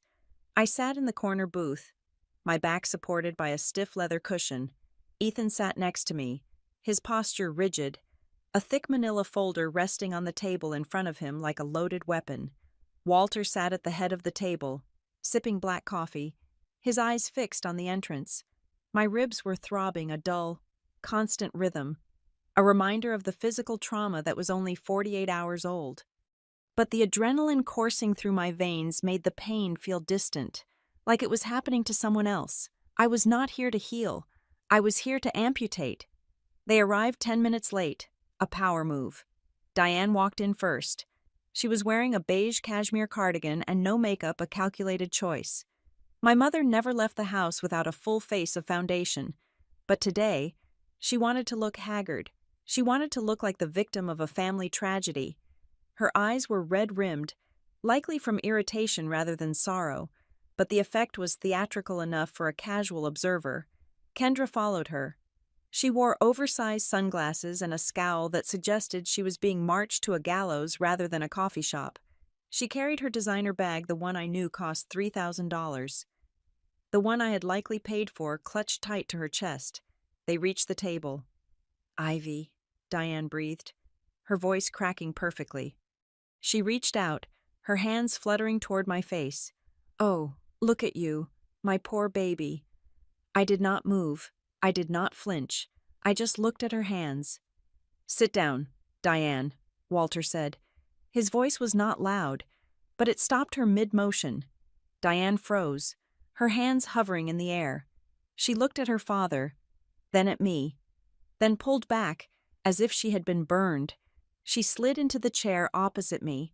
Kendra sat next to her, keeping her sunglasses on.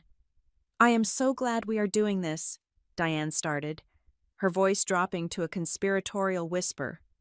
The texts, the misunderstandings. It has all just gotten out of hand. I have not slept. I have been sick with worry. She looked at the bandage on my forehead. Does it hurt? She asked, her eyes welling up with tears that hovered on her lower lashes but did not fall. I would have been there. Ivy, you know I would have, if I had known how bad it was. You knew, I said. My voice was raspy, but it was clear. I told you I was in an ambulance, I said. I told you I was hurt. I told you Lila was alone. I was in shock, Diane pleaded. She reached for a napkin and dabbed at her dry eyes. I panic when I hear bad news. You know that about me. I freeze. I didn't mean to sound dismissive. I was just overwhelmed.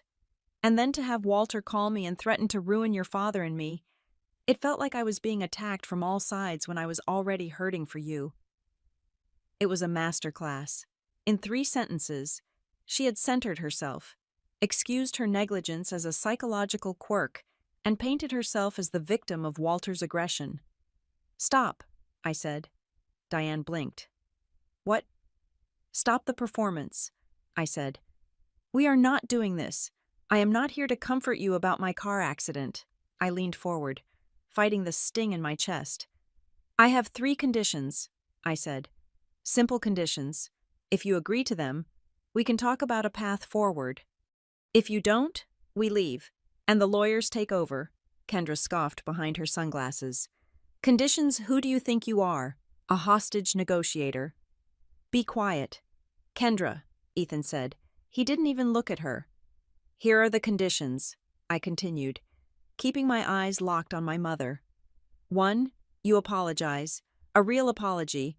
No, I am sorry you felt that way. You admit you abandoned me and your granddaughter because you preferred your spa appointment. You admit it was a choice. Diane opened her mouth, but I held up a finger. 2. You treat Lila with respect. That means you acknowledge that she exists not just as a prop for your Facebook photos, but as a human being who needs care, and you admit that you failed her. And 3, I said, we sign a legal document today formally separating our finances. You remove my name from the loan you took out. You agree to a repayment plan for the money you took for Kendra's studio. And you acknowledge that the Bank of Ivy is closed forever. The silence that followed was heavy and suffocating. The espresso machine hissed in the background. Diane's face changed. The mask of the grieving mother slipped, revealing the sharp, panicked features of a woman who was watching her lifestyle evaporate. "You are joking," Diane said. Her voice was no longer soft. "You want me to sign a paper saying I owe you money after everything we did for you? We raised you. We fed you. We paid for your college." "I paid for my college," I corrected her. "I have the student loan receipts to prove it. Loans I'm still paying off while I pay your mortgage." "This is blackmail," Diane spat. She turned to Walter. "Dad, you see this? She is using your threat to blackmail me. She is using the will to extort her own mother." "No," Walter said. He set his coffee cup down with a deliberate click. "This is not blackmail. Diane, this is an intervention." "It is cruelty," Diane cried, her volume rising. People at nearby tables glanced over. "She is trying to humiliate us. She is jealous because Kendra is successful, and she is just a corporate drone." "I am not jealous," I said calmly. "I am just tired of funding Kendra's success." Kendra slammed her hand on the table. "I built my studio from the ground up. I worked my ass off." "You built it with $80,000 of my credit," I said. Kendra froze. Her mouth opened, then closed. She looked at Diane, then back at me. "Mom said that money was from an inheritance." Kendra stammered. "She said Grandma left it for us." "Grandma left you a note telling you to stop stealing from me," I said. "She didn't leave you $80,000. That money came from a home equity line of credit on Mom's house, which she co-signed with my name without my permission." Kendra looked at our mother. "Mom?" Diane waved her hand dismissively. "It is all family money. Kendra, it doesn't matter whose name is on what paper. We are a unit. We help each other. Ivy is just being legalistic and petty because she wants to be the favorite." "I don't want to be the favorite," I said. "I want to be unburdened." Ethan reached for the folder. He opened it. He did not shove it in their faces.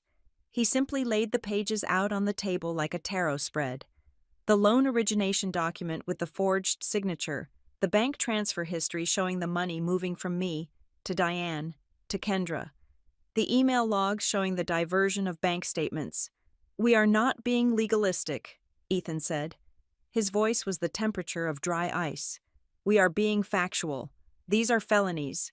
Diane, in the eyes of the law, this is not a family unit. This is a criminal enterprise." Diane looked at the papers. She saw her handwriting. She saw the numbers. She saw the proof of her own greed staring back at her in black and white.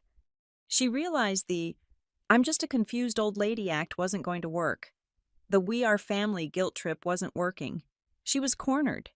And when Diane was cornered, she didn't cry. She bit. She looked up at me, her eyes cold and hard, the eyes of the woman who had hung up on me in the ambulance. "You think you are so special," Diane hissed. "You think because you had a baby, the world stops for you. You think I am supposed to drop everything because you decided to become a mother. I expected you to care," I said. "Why should I?" Diane snapped. The words came out fast, a venomous purge. "I raised my kids. I did my time. I am done with diapers and screaming and sleepless nights. I deserved that spa day. I deserved my peace." She pointed a manicured finger at me. "That baby," she said, her voice shaking with rage. "That child was your choice. Ivy, you wanted her. You had her. She is your burden. She is not my responsibility." The words hung in the air. Not my responsibility. It was the truth.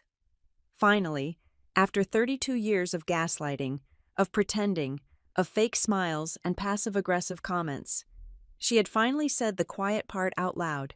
She didn't see Lila as a grandchild to love. She saw her as a consequence of my choices, a burden she refused to carry even for an hour. Kendra looked down at the table, suddenly unable to meet my eyes. Even she, in her entitlement, seemed shocked by the naked cruelty of the statement. Walter looked at his daughter with an expression of profound sorrow. He didn't speak. He didn't have to. Diane had just signed her own disinheritance papers better than any lawyer could. I looked at Diane. I looked at the woman who had given birth to me. The woman I had spent $250,000 trying to please, hoping that if I just paid enough, she would finally love me. But you cannot buy what isn't there. I felt a strange sensation in my chest. The heavy, suffocating pressure that had been there since the accident, since childhood, really suddenly vanished. It snapped. I placed my hands on the table. I pushed myself up. The pain in my ribs was sharp, a jagged reminder of my mortality. But I stood tall. I looked down at her. She looked small. She looked pathetic. She looked like a stranger. "You are right," I said. Diane blinked, confused by my agreement. "Lila is my choice," I said, "and she is the best choice I ever made." I took a breath. "And you are right about the responsibility, too," I said. "If Lila is not your responsibility, then you are not mine." I reached over and closed the folder Ethan had laid out. I handed it to him. "I am done," I said. "I am done paying for your house. I am done paying for your trips. I am done paying for your approval. And I am certainly done paying for the privilege of being treated like an annoyance." I turned to Ethan. "Let's go." "Ivy, wait," Diane said. Panic was creeping back into her voice as she realized the dynamic had shifted permanently. "You can't just leave. What about the money?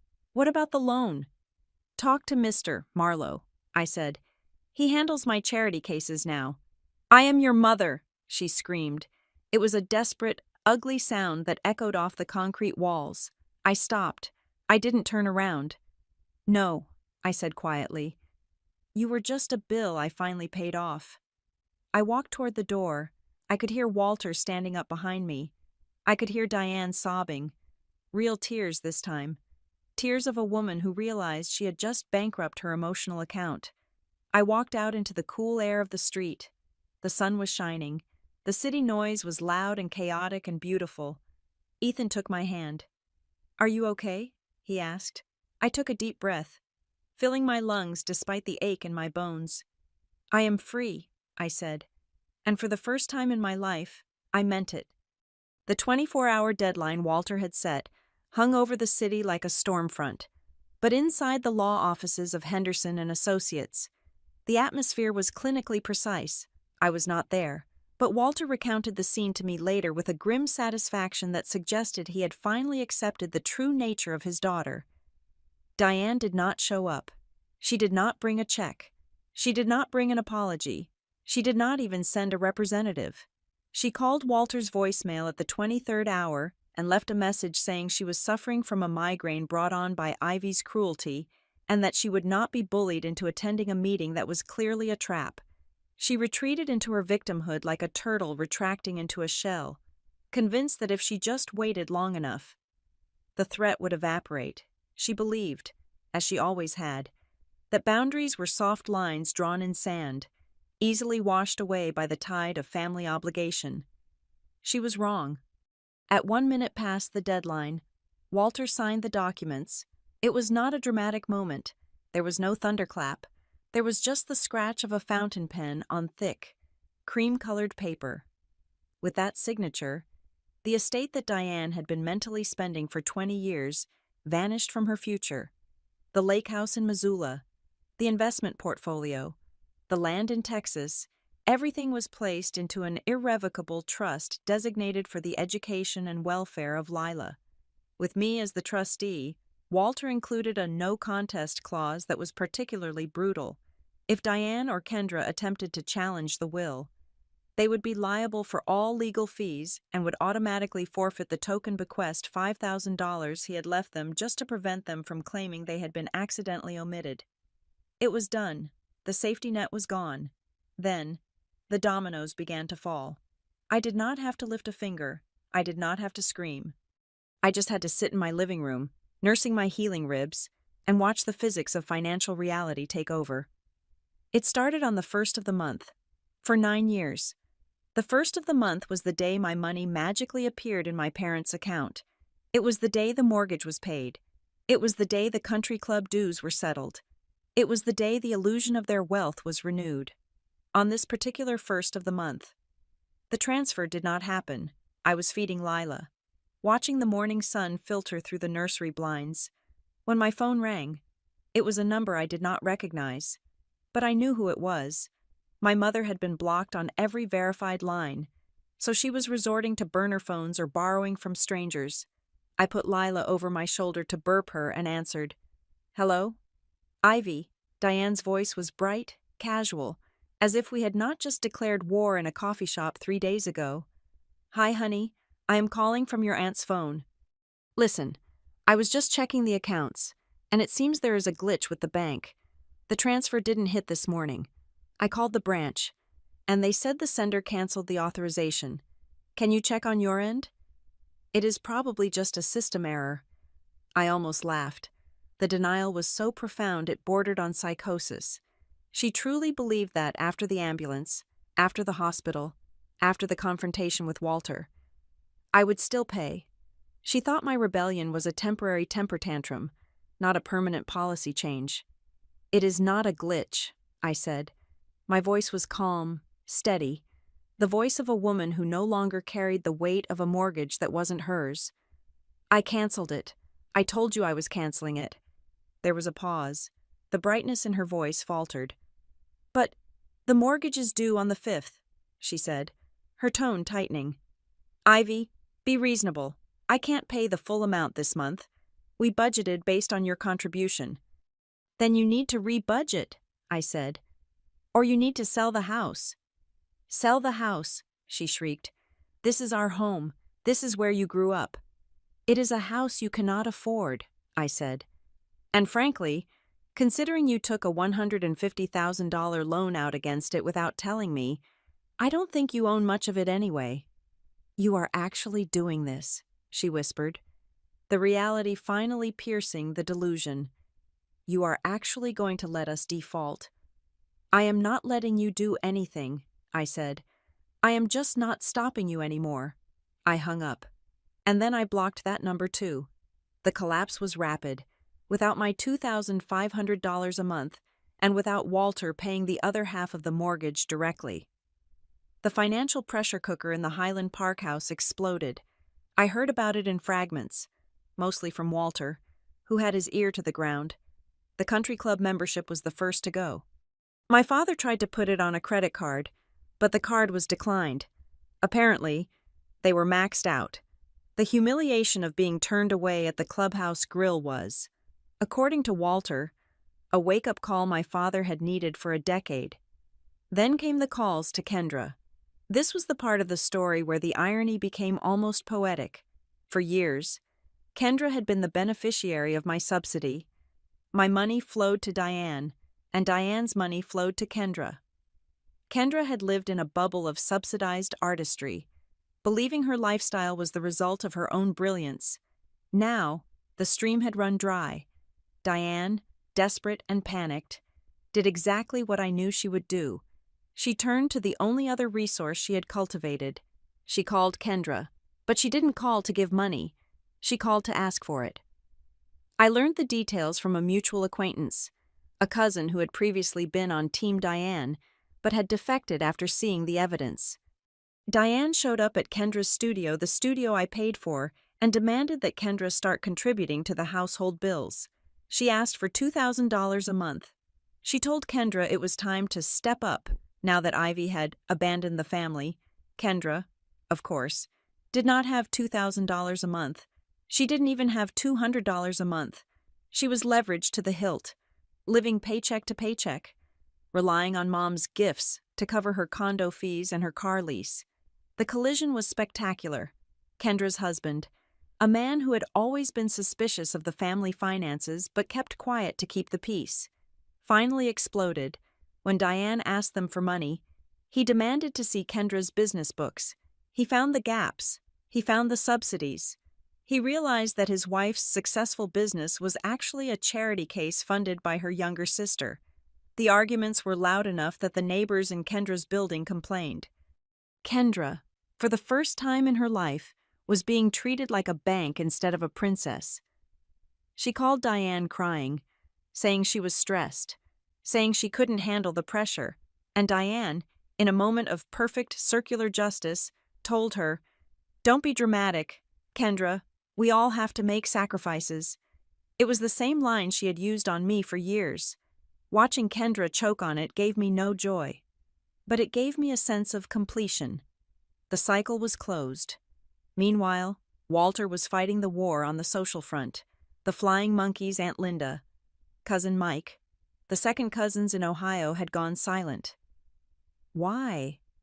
Because Walter had invited Aunt Linda to tea. He didn't yell. He didn't defend me with emotion. He simply opened a folder on his dining room table. He showed Linda the bank statements. He showed her the loan documents with the forged signature. He showed her the total sum, $270,000. Ivy didn't abandon anyone, Walter had told her, his voice cool and factual. Ivy carried this family on her back for 9 years.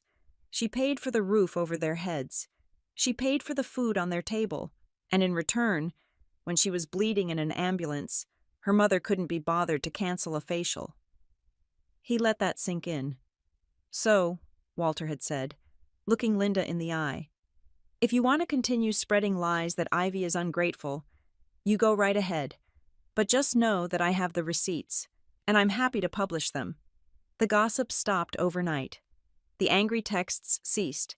The Facebook posts about ungrateful children were deleted. One by one, the relatives retreated into an embarrassed silence. A few sent me awkward cards wishing me a speedy recovery, carefully avoiding any mention of my mother. They knew, everyone knew, and in the center of this storm, I found peace. It was a strange, quiet kind of peace. My ribs were healing. The bruises were fading to yellow and green. I spent my days with Lila, watching her discover her hands, watching her first social smile. For the first time in my adult life, my phone did not ring with a crisis I had to solve. I woke up in the morning, and my bank account was exactly where I had left it. The money I earned stayed in my house. I transferred another $2,500 into the Lila Future account, then another, then another. I watched the number grow. It wasn't just money. It was freedom. It was protection. Ethan and I grew closer. We no longer had the shadow of my family's dysfunction looming over our dinner table. We stopped talking about them. They became like a bad weather system that had finally moved off the coast. We knew it was still raining somewhere. But the sky above our house was clear. I hired a therapist, not to fix me, but to help me unpack the boxes of guilt I had been carrying. I learned that no is a complete sentence. I learned that love is not a transaction. I learned that I was not the difficult child. I was just the convenient one. Months passed. The house in Highland Park was put on the market. It was a quiet listing. but everyone knew they were downsizing. My father went back to work as a consultant, a humiliating step down from his retired lifestyle, but a necessary one. Diane, stripped of her credit cards and her status, reportedly stopped going to the club. She became a ghost in her own social circle. I didn't gloat. I didn't drive by to look. I just lived my life. Then, exactly 1 year after the accident, a letter arrived. It was not from Diane. Diane was too proud, too entrenched in her narrative to ever admit fault. It was from Kendra. The envelope was plain white. The handwriting was familiar, but less flourished than usual. There was no return address. I opened it at the kitchen counter while Lila, now a toddler, banged a wooden spoon against a pot at my feet. Ivy, I am not writing this to ask for anything. Mark and I are selling the condo. We are moving to a smaller apartment in the suburbs. The studio is closed. I am taking a job as an assistant photographer at a wedding agency. It is hard work, and the pay is terrible. I wanted to hate you. For the first 6 months, I did hate you. I blamed you for ruining everything. I blamed you for the fact that Mom calls me every day crying about bills. I blamed you for the fact that I have to work 60 hours a week now just to stay afloat. But last week, Mom called me. She needed $500 for a car repair. I told her I didn't have it. She told me I was selfish. She told me I was useless. She told me I was ungrateful after everything she did for me. And I heard it. I heard the voice you must have heard for 30 years. I heard the transaction. I realized that she doesn't look at us and see people. She looks at us and sees what we can give her. I looked at my bank account. I looked at the zero balance, and I realized that you carried this alone. You paid for my studio. You paid for my fake life. And I never said thank you. I just called you jealous. I am sorry. I don't expect you to forgive me.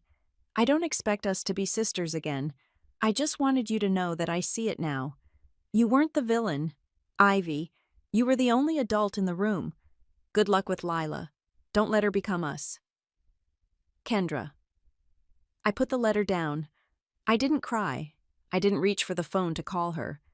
The damage was too deep. The history too heavy to just wipe away with a sheet of paper. But I felt a knot loosen in my chest. She knew. The truth had finally arrived. Not with a bang, but with the quiet resignation of a reality check. I picked up Lila. She smelled of milk and baby shampoo. She laughed and grabbed my nose with her sticky little fingers. "Mama," she said. "Yes," I said, kissing her cheek. "Mama is here." I looked out the window at the life I had built, the real life. The one paid for with truth and hard work and actual love. I didn't need their apology anymore. I didn't need their validation. I had my answer. And more importantly, I had my daughter.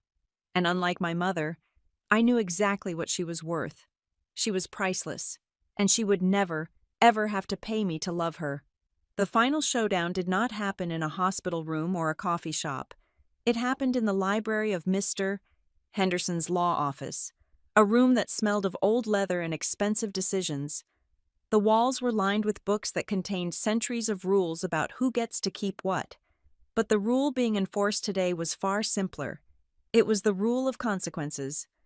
Diane sat in a high-backed chair that seemed to swallow her whole. She looked smaller than I had ever seen her. The defiance that had fueled her for decades, the arrogant certainty that she was the protagonist of every room she entered, had evaporated. She was twitching, her hands clasping and unclasping on her lap. She knew about the will. Walter had made sure the draft was sent to her email the night before. She knew that the millions she had mentally spent on her retirement, the safety net that allowed her to be reckless with my money, had been redirected. Walter stood by the window, looking out at the Denver skyline. He did not turn around when I entered. He let the silence do the heavy lifting. I walked in, but I did not sit down. I stood near the door. I was not there to negotiate. I was there to witness the surrender. Diane looked up at me. Her eyes were puffy, her makeup hastily applied. She tried to smile, a reflex that looked painful. "Ivy," she said, her voice trembling, "I am so glad you came. We can fix this. Your grandfather, he is being unreasonable." He is talking about trusts and locking up assets. You don't want that. You want the money to be accessible, right? For the family. I looked at her, and I felt absolutely nothing. No anger, no pity, just the clinical detachment of looking at a stranger. Mr. Henderson, a man with a voice like gravel wrapped in velvet, cleared his throat. He placed a document on the desk in front of my mother. We are not here to discuss the structure of Mr. Whitmore's estate. Mr. Henderson said, that is a done deal. The trust is irrevocable. The assets are locked. Ivy could not give you a dime of the principal even if she wanted to. Walter designed it that way specifically to protect her from you. Diane flinched as if he had slapped her. To protect her, she whispered, from her own mother. From your appetite, Walter said, turning from the window. His face was hard, carved from granite. You consumed her income for 9 years. Diane, you consumed her credit. You consumed her peace of mind. I am simply ensuring you cannot consume her inheritance. Diane began to weep. It was a soft, keening sound. But we are broke. Dad. We have the mortgage. We have the car payments. If Ivy stops paying, and you cut us out, we lose everything. You are punishing me for being poor. Walter walked over to the table and slammed his hand down on the wood. The sound echoed like a gunshot. You are not poor, Walter roared. You are irresponsible. You have a household income that puts you in the top 10% of this country. And you live like you are in the top 1%. You are not a victim of poverty. Diane, you are a victim of your own ego. He pointed a shaking finger at her. You did not lose this money because of Ivy, he said, his voice dropping to a terrifying whisper. You lost it because you thought Ivy would take it forever. You thought her love was a weakness you could exploit until the day you died. You bet against your own daughter's backbone. And you lost. Diane shrank back into the chair. She looked at me, pleading with her eyes. She wanted me to step in. She wanted me to be the peacemaker, the fixer, the good girl who smoothed things over. I stayed silent. Mr. Henderson tapped the document on the desk. This is the agreement. He said, it is non-negotiable. You will sign this affidavit admitting that the signature on the home equity loan was forged. You will agree to the immediate removal of Ivy's name from the title and the debt. You will agree to a strict no-contact order regarding Ivy's financial institutions. And if I don't, Diane asked, a flash of her old spite returning. If I refuse to sign, then I walk this file down the street to the district attorney. Mr. Henderson said calmly, and we prosecute. Fraud over $100,000 is a Class 3 felony in Colorado. Diane, you are looking at 4 to 12 years in prison. He paused. And Ivy will sue you civilly for the $270,000 you took. We will take the house. We will take the cars.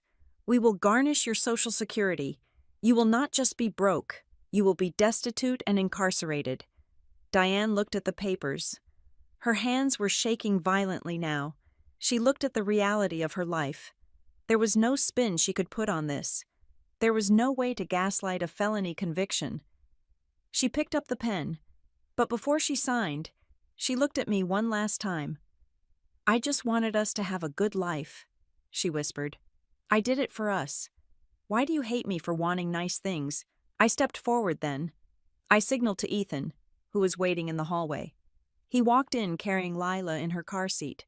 She was awake, her wide eyes looking around the room, taking in the strange faces. She was innocent. She was perfect. I unbuckled her and lifted her into my arms. She smelled like baby powder and warmth. I walked over to the desk, stopping exactly 3 feet from my mother. Diane reached out. Her instinct was to touch, to claim, to perform the role of the doting grandmother. Do not touch her, I said. My voice was not loud, but it was absolute. Diane's hand froze in midair. Look at her, I said. Diane looked at the baby. Lila looked back, curious and unblinking. This is the person you refused, I said. This is the person you said was not your responsibility. I shifted Lila on my hip. You asked why I hate you for wanting nice things. I said, I don't hate you. Mom, I don't have enough energy left to hate you. But you need to understand something. You didn't trade my money for nice things. You traded a relationship with this child for a facial. You traded your daughter's trust for a trip to Cabo. I looked her in the eye.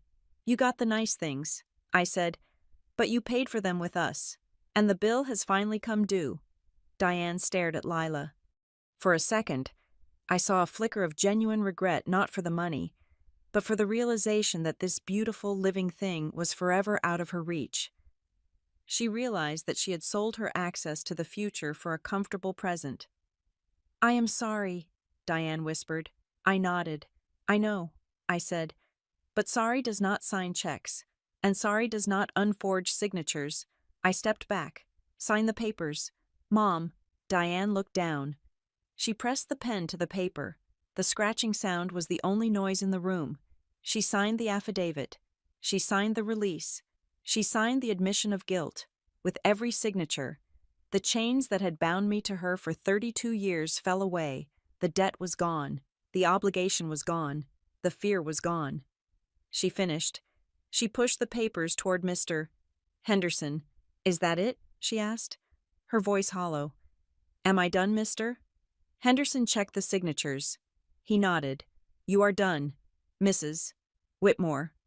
You have legally severed your financial ties to your daughter. You are free to leave. Diane stood up. She looked at Walter, but he was looking out the window again. She looked at me, but I was looking at Lila. She realized then that her power had vanished. She had no money to control us with. She had no guilt to manipulate us with.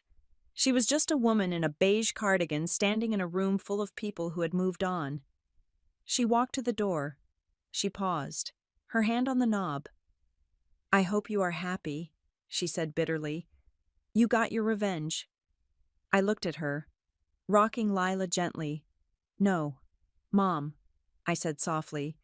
This isn't revenge. I am just closing the door. She walked out. The latch clicked shut. And just like that, the air in the room became breathable again. The months that followed were a blur of beautiful, mundane normalcy. With the financial bleeding stopped, the health of my own household flourished. The $2,500 that used to disappear into the black hole of Highland Park now stayed in our savings account. We watched the number grow, not with greed, but with a sense of security we had never known. Ethan was promoted at work. He became the senior director of operations at Northline Systems, a job he had been working toward for years, but had been too stressed to fully pursue. With the drama gone, he had the bandwidth to excel. We celebrated with a dinner where we actually looked at the prices on the menu and didn't care. We set up the college fund for Lila every month. The money that would have gone to Diane went to Lila. We called it the Freedom Fund. By the time she was 18, she would have enough to go anywhere, do anything, and never feel the desperation that forces people to make bad choices. Walter became a fixture in our home. He wasn't just the financier of our liberation. He was the grandfather Lila deserved. He came over on Sundays to watch football with Ethan. He built a swing set in the backyard with his own hands. He sat on the floor and let Lila stack blocks on his knee. One afternoon, I sat on the back porch watching them. Walter was laughing, a deep, belly laugh I hadn't heard in years, while Lila tried to put a hat on his head. My phone was silent. No crisis texts, no guilt trips, no demands. I thought about the car accident. I thought about the terror of that moment, the feeling of being utterly alone in the wreckage. It was the worst day of my life, but looking back, I realized it was also the most important. The truck that hit me didn't just break my ribs, it broke the pattern. It forced the truth to the surface where I couldn't ignore it. It forced me to call the one person who actually cared. Walter looked up and saw me watching. He smiled, his gray eyes twinkling. What are you thinking about? Kiddo, he asked. I walked down the steps and sat on the grass beside him. I took his hand, the hand that had signed the papers, the hand that had made the call. I was thinking about that phone call. I said, the one you made to the travel agent, the one that started all of this. Walter nodded. It was a good call. He said, it was. I agreed. I looked at Lila. who was busy trying to eat a dandelion. You know, I said, people talk about revenge like it is something you do to other people. They think it is about making them hurt the way they hurt you.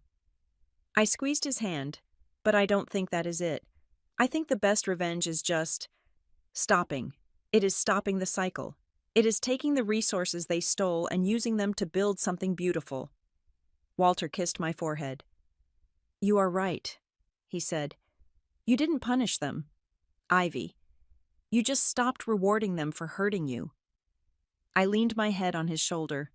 Grandpa's call didn't make me rich. I was still driving the same car, living in the same house.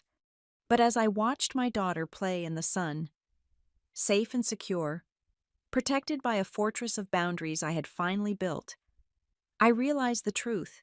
It didn't make me rich. It made me free, and that was worth every single penny. Thank you so much for listening to this story. It was a journey of pain, realization, and ultimately, liberation. I would love to know where you are tuning in from today. Please leave a comment below telling me your country or city, and let's share our thoughts on Ivy's decision. If you enjoyed this story, please subscribe to Helena Revenge Stories, like this video, and smash that hype button so we can get this story out to more people who might need to hear that it is okay to close the door on toxic family. See you in the next story.